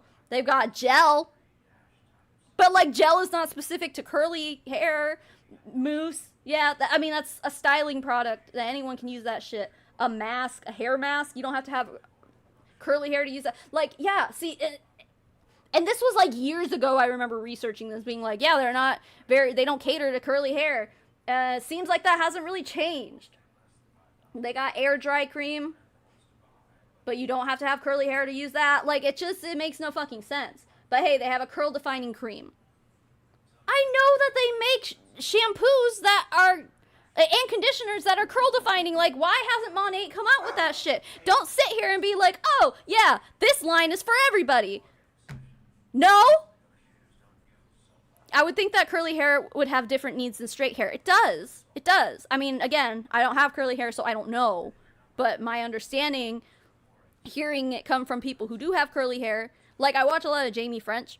I love her. She's a great YouTuber. She's very funny. But she takes sponsorships from one of those hair sponsors that you always see.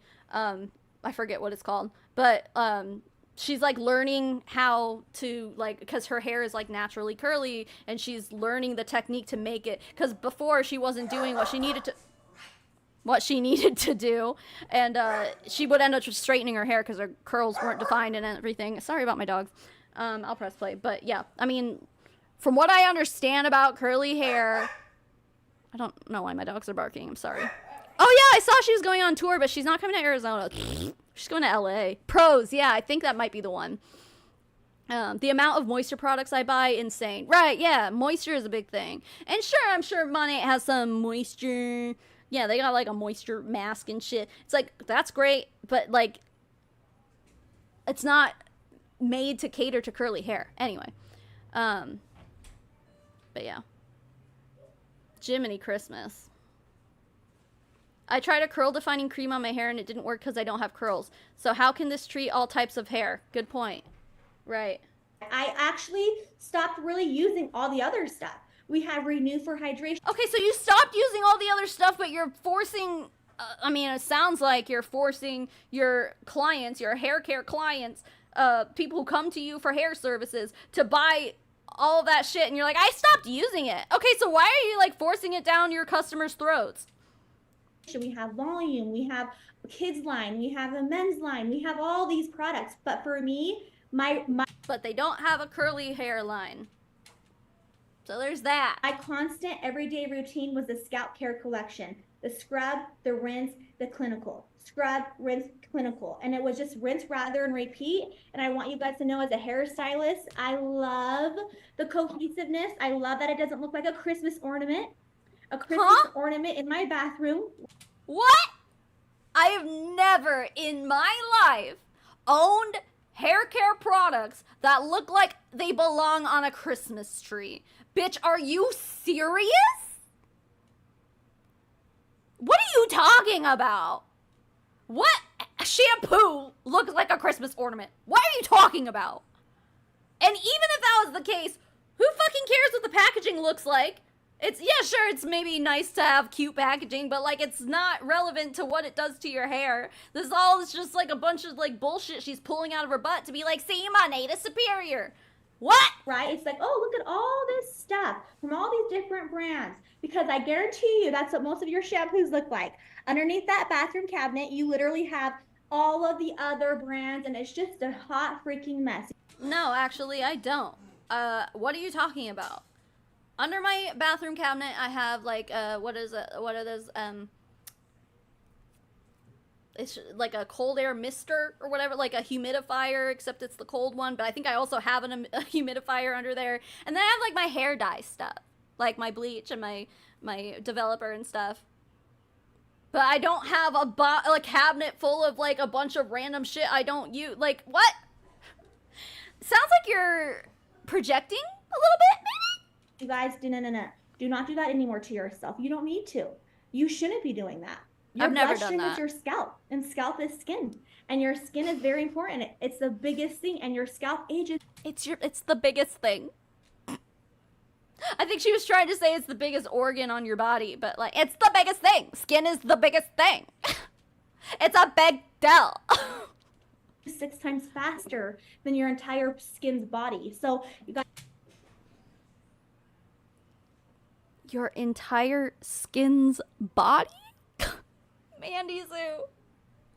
I don't think I've ever, like, sat and listened to her speak, and I don't know if she talks like this all the time, but I'm having a jolly good time just, like, listening to some of the things that come out of her mouth. And I'm not a great speaker either, okay? So maybe I shouldn't be hating. I say a lot of dumb shit all the time, and my brain doesn't work half the time, so I sound stupid when I talk. But this is like a whole other level, dude. It's skin is the biggest deal. My skin body. Yeah, you know, my skin body. Duh. Guys, be careful on what you're entering into the scalp. And I know that was like, whoa, hold on, Mandy, like, slow down. But you guys, I can go on and on. You know, here's sure the you thing can. about the clinical line. Clinically tested by actual doctors. Like, you know, scientific advisory board doctors. You mean the ones that don't exist on Mon8's board anymore? Huh.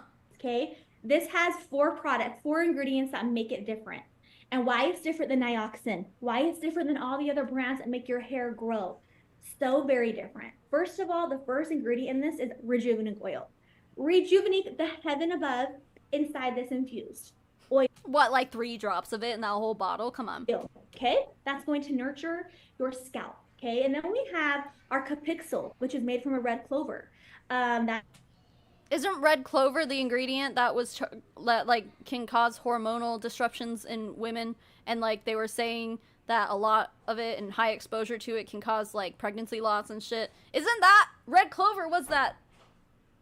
It was the controversial ingredient that was also giving people like scalp sores and shit, wasn't it? I think that's the one. He's so cute. I'm pretty sure that's what it was. Pretty freaking wild. That is going to help an anti-inflammatory and stimulate. And then we have a pea extract, which is A pea extract, I think that's called your bladder. from your our UV urethra. protected sun damage. We actually have SPF in our product. Are you kidding? That's a big deal. That's a big deal.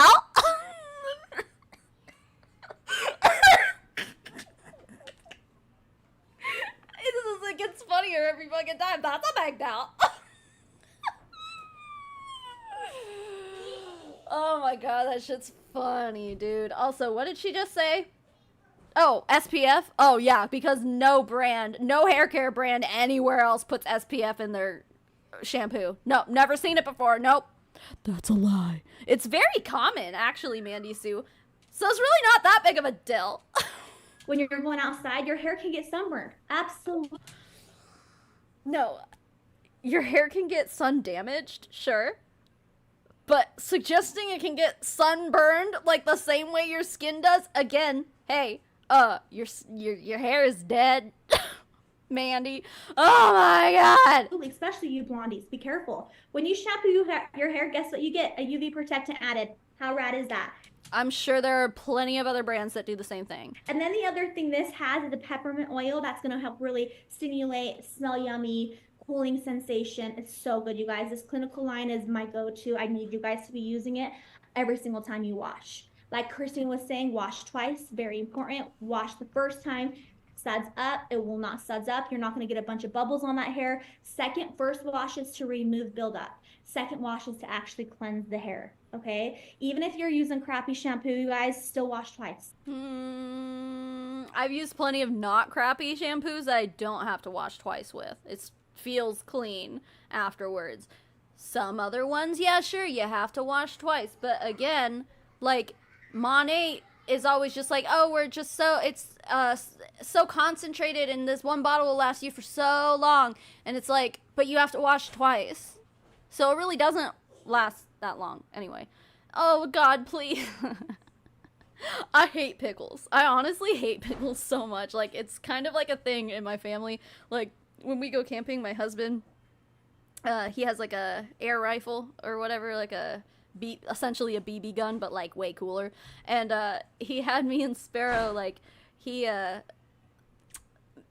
took like cardboard pieces and was like, here, decorate this, make a target for me. And I drew a fucking pickle. Because I hate them. I'm like, shoot the pickle. But my husband loves pickles, so it's like this whole thing. Anyway, that's how much I don't like pickles. I drew it onto a fucking target for my husband to shoot with his BB gun. Yeah, this live is still going. It's ridiculous. I don't know what you missed, but you're gonna want to catch the replay because it is just dumb shit after dumb shit. Yeah, I hate pickles. I am not picky with food, but pickles is basically, as far as like foods go that I don't like, I'm not a picky eater. I'll eat basically anything, but pickles, I can't do it.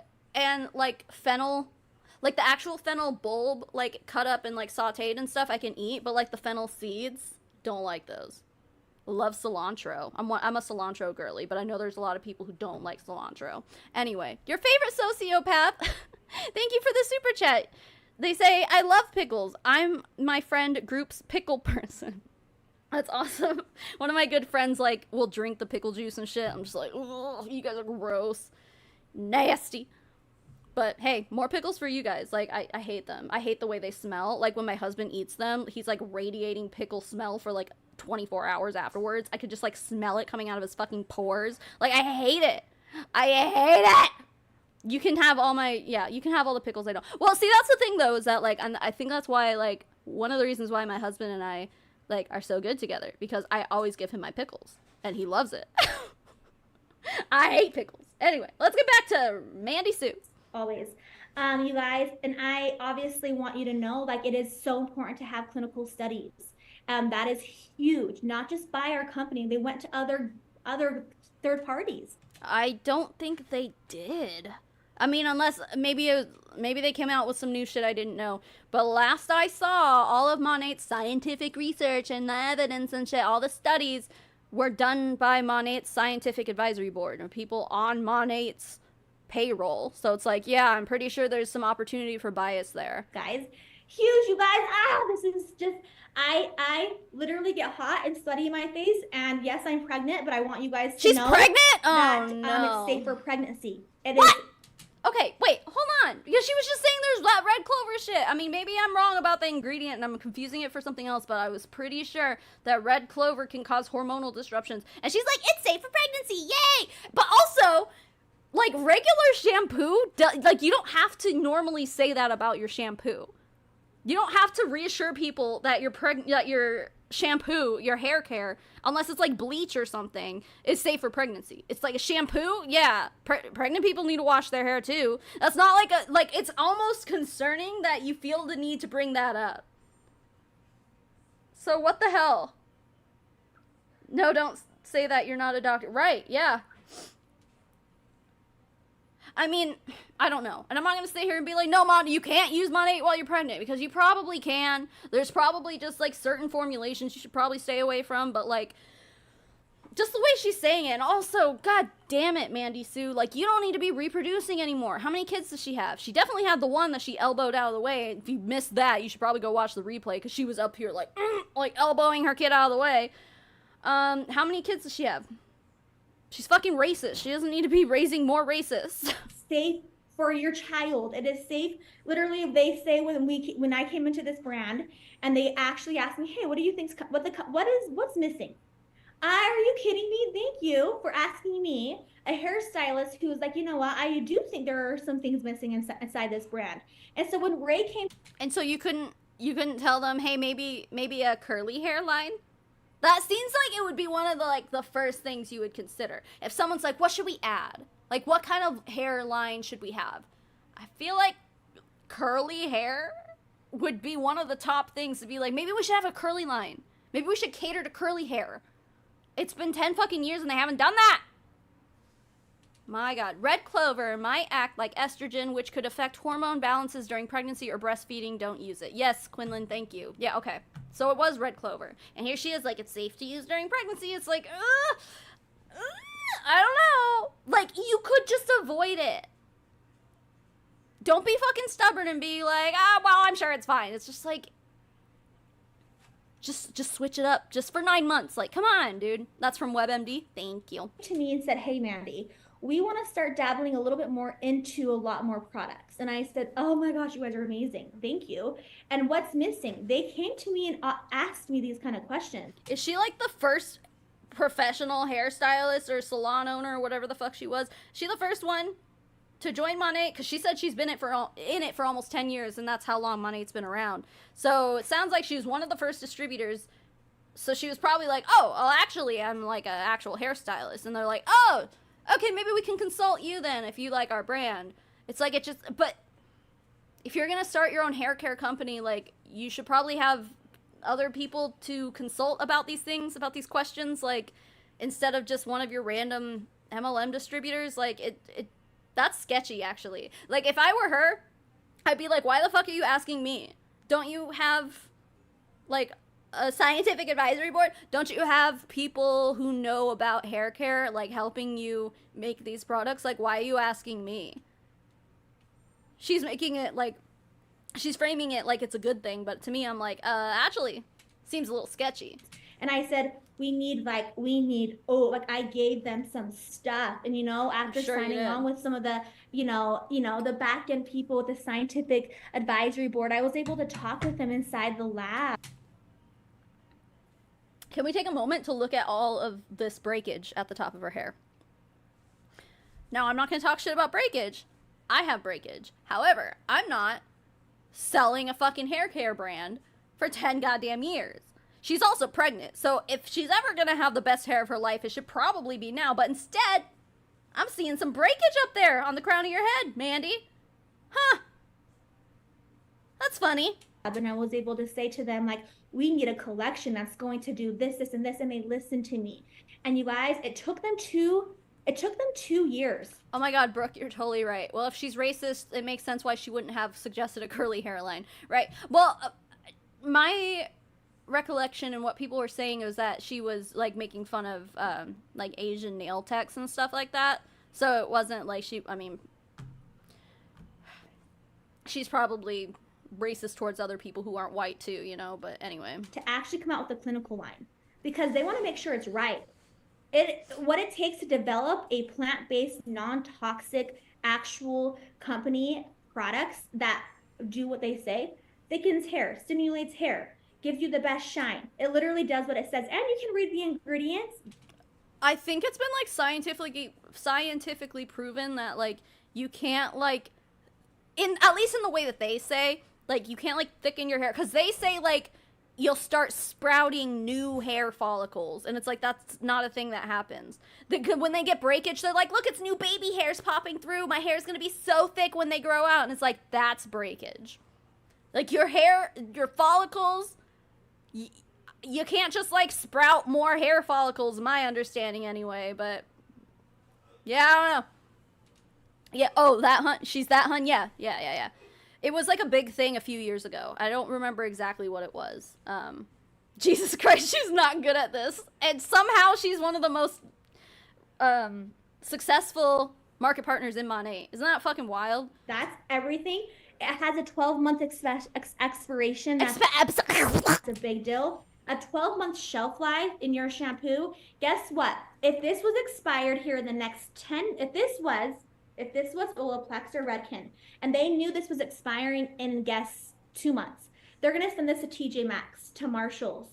They're going to send this over to Walmart. Okay. All right. No, they're not going to send it to Walmart. You're not going to buy Redken at Walmart, but TJ Maxx maybe. Sure. I don't get her point because that's like a whole different ball game. Like if you're going to complain about beauty products and stuff being sent to TJ Maxx, it's like that's kind of their whole business model. Like that's the point. That's a discount store, you know? Like that's what they do.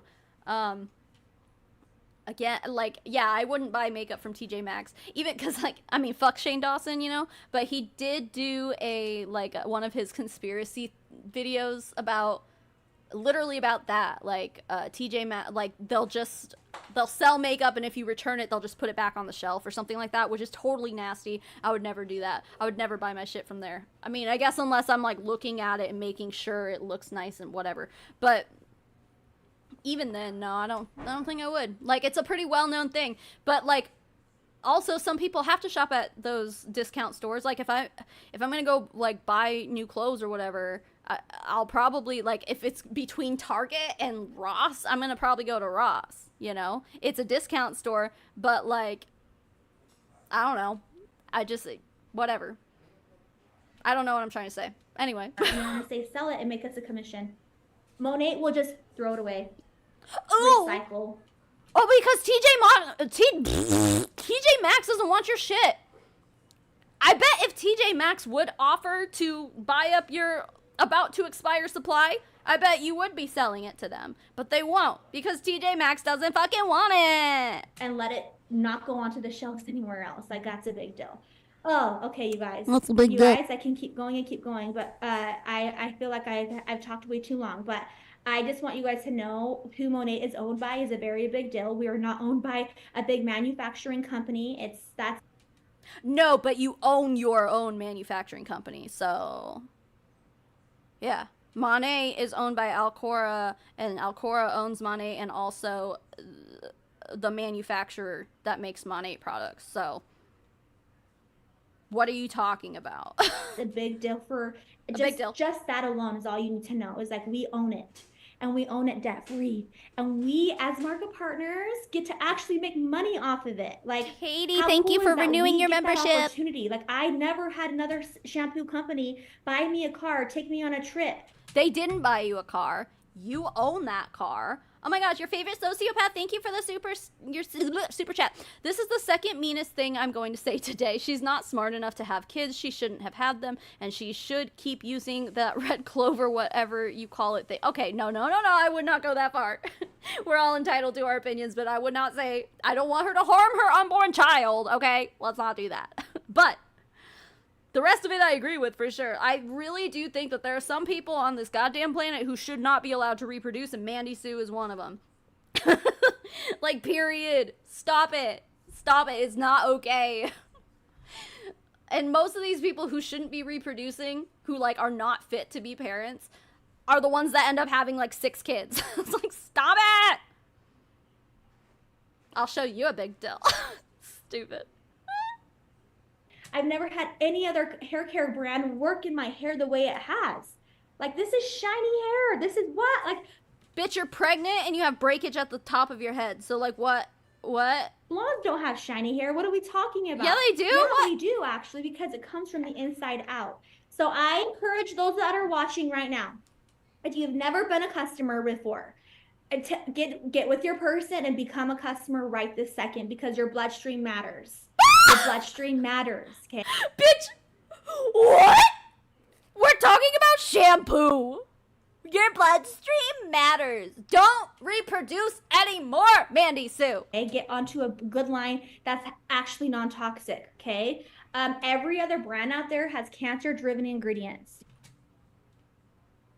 Bitch, you're about to get your ass sued by every single shampoo brand out there because you can't say that. You can't be like, Monat is the only shampoo brand that doesn't cause cancer. That is a very extreme statement to make. Thank you again, your favorite sociopath. Oh, is she pregnant? I think I missed that part. Yeah, she just said it a few minutes ago. Apparently she's pregnant. And it's not her first kid. I don't know how many kids she has. But hey, your bloodstream matters. There's a merch idea. You're just throwing it on your body. Don't be doing that. Second thing is, if you want to come on and actually make money with our brand, that, guess what? It's so cool. You shampoo your hair, it goes down the drain, and then you shampoo again, goes down the drain. Consumable, you're constantly going to be able to make more money. You know what else goes down the drain? The money you're spending on this overpriced bullshit. Yeah, adds up. Lots of things go down the drain with Monat. Because people are going to rebuy this. It does last a long time, 3 to 6 months, okay? Inside 3 to 6 months? I don't think 3 months for a shampoo bottle is really that long. I mean, especially if you're not washing every day. 3 months is not that long. Like, it's not something to brag about. 6 months? Like, maybe? But I also, like, I would like to meet the person who says that they exclusively wash with Monat and one bottle lasts them 6 months. I don't believe it unless they don't have very much hair. But if they have long hair like you, Mandy Sue, there's no fucking way a bottle of Monat is gonna last 6 months unless you're only washing once a week, once every 2 weeks. our Scalp Facial Lounge, we get through about 200 Yeah, it's clients with this, average. you guys, it's crazy. And guess what we all But guess what's not average? The price of that fucking shampoo bottle. That's a $50 bottle of shampoo right there. Unless you're a VIP, then you get it for 25% off or 30 or some shit. But still, that's even more expensive. It's like, well, you're paying for quality. It's a big deal. I don't know. I think you're full of shit, Mandy. also do. We dilute it because it's so concentrated. We dilute it with alkaline water, which helps level out your Alkaline water or reverse osmosis water? Because you guys were just talking up reverse osmosis. Maybe that makes water more alkaline. Maybe they're the same thing. I don't know. I don't know, but you're kind of changing your messaging here now. pH levels. So you guys, there's so much with this, but I want to encourage you guys, so whenever you go into a store and you're about to buy the shampoo in that aisle, no, do not do it. Think of us first, okay? Think of, oh, It's giving desperation. Like, major desperation. Because she did say earlier, like, we really want you to join. Yeah, I'm sure you do. oh, Johnson & Johnson owns that. L'Oreal owns that. Procter & Gamble owns it. Do not do it, you guys. We're at the end of this video and she still has not given us one singular reason to explain why that's a bad thing. It's not worth it to you and your health, okay? She's so And I confidently hope this helps you stupid. guys. Yo, that's merch. Confidently stupid. That's so good. I really do. I love you guys. I'm here to help. Anytime you need me, I do love Scalp Help. It is everything to me. It's my whole world. And I have to tell you, I thank Monat for being able to put that in front of my eyes, to be able to see as a hairstylist, as a product lover, as a little hair slut that I used to be, because I used it all. Hold on.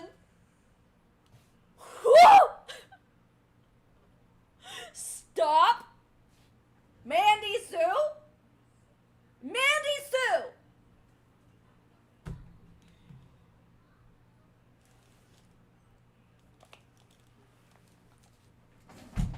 Did you just fucking call yourself a hair slut?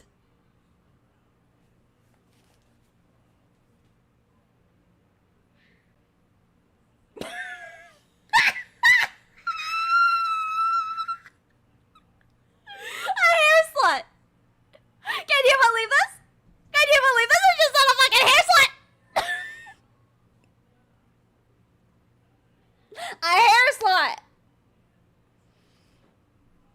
Hair slut shirt to win. What even is that? I think she means, I've tried all of the shampoos. I've used every single brand. I was a hair slut. No, I mean, maybe you would say you were a shampoo slut. I don't know. Where did I get this shirt? Amazon? I think it was on my Amazon wish list, and then I got it for Christmas. Because, you know, Schitt's Creek. I love that journey for you. Y'all would wear a shirt that says hair slut on it? I'm not making that. Like, no, I can't. I fucking can't. The amount of merch ideas from this stream. I mean, yeah. There are some good ones here, some good one-liners for sure. I think she means a shampoo whore. No, she's a hair slut. Didn't you hear her? I think she very clearly and confidently called herself a hair slut. Holy shit. Holy shit. I'm for sure a hair slut. I can't, dude. Dude. Someone called Mandy Sue's mom. She needs her phone privileges revoked. Yeah, Mandy Sue, you're grounded. I tried it out. I dabbled into everything you could think of. Maybe just a sticker. And no longer do I do Maybe. that. Okay, I'm not a hair slut anymore. It feels kind of cool. Anyways, guys, I hope you guys enjoyed this. Thank you for listening. Obviously, Krista, girlfriend. Oh my gosh, I love you. Thank you guys both so much. That was so good. I want to go live right now. I want to make reels right now. I want to post about things. I want to share about things. Like, not to hair shame or anything, because, like, my hair looks like shit, too. Like, it's, my ends are crusty. But, like, I'm not sitting here trying to sell shampoo. Krista Parney, for someone who's been using Monat for close to a decade, I'm pretty sure, your hair still looks like fucking straw. Is that why you wear that ridiculous hat? I don't want to talk shit about people's looks and stuff, but, like, if you're selling shampoo and you're trying to be, like, you're supposed to be a product of the product, I'm not looking at your hair and going, wow, your hair looks amazing.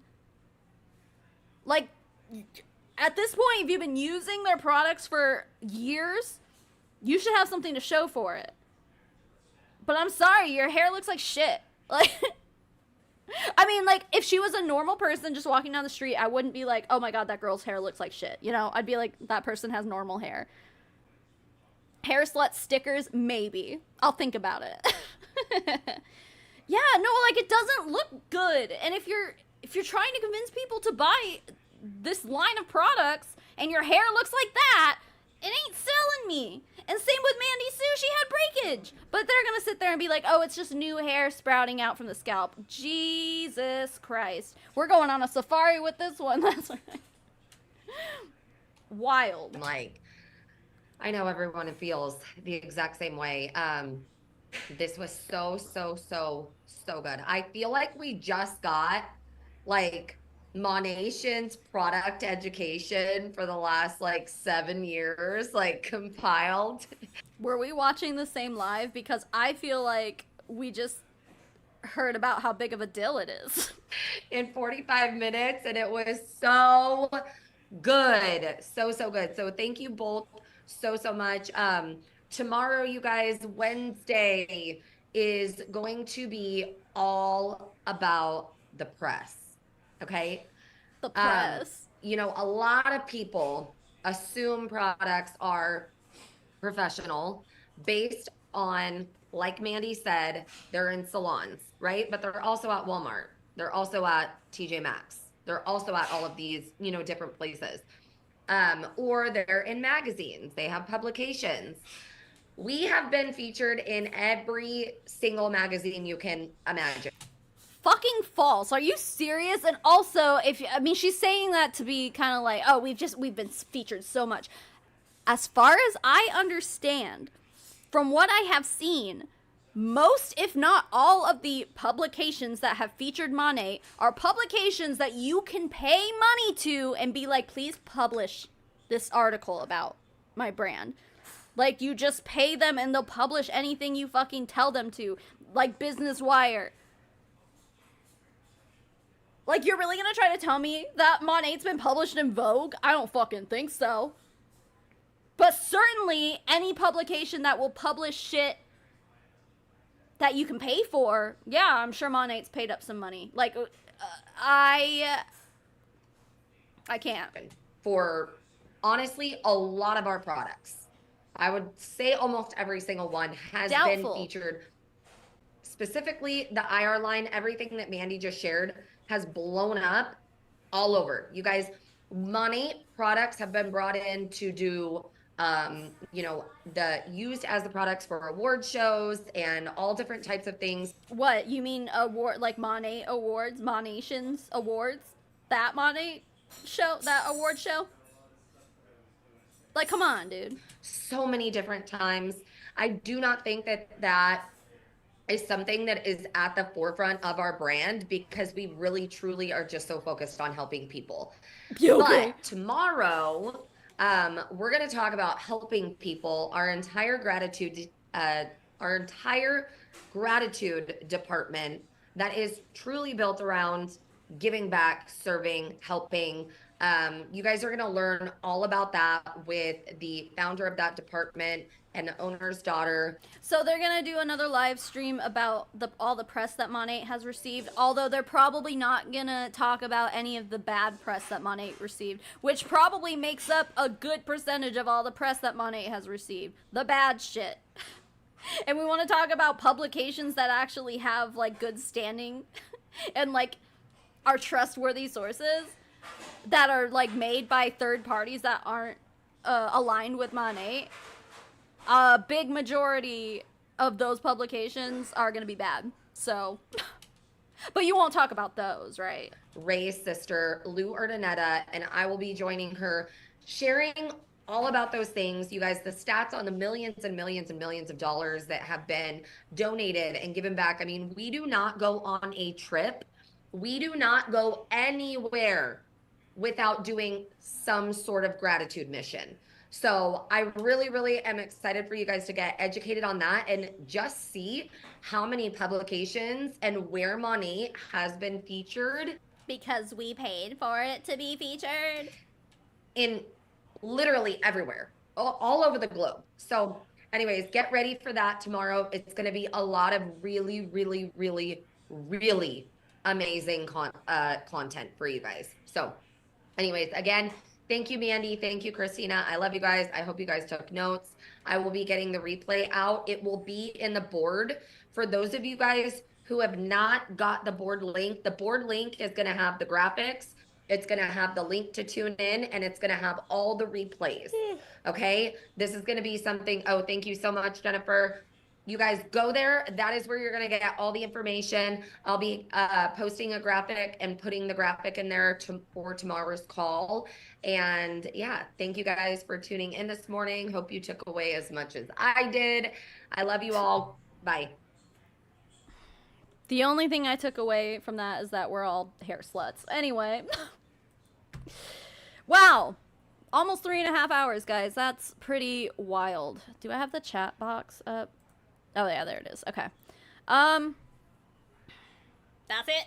That's all I got. I mean, like, I wanted to maybe go look at Jay and see what he's been posting, because one of you guys said that he went on a rant about, something recently. Oh, the Scientific Advisory Board not being a thing anymore. But clearly I'm very tired. So, yeah. Yeah, I think my brain is fried after that. I'm a total hair slut. Yeah, man, damn. I mean, hey, thank you for going on this journey with me today. It's been like 3.5 hours, so I'm gonna fucking bounce.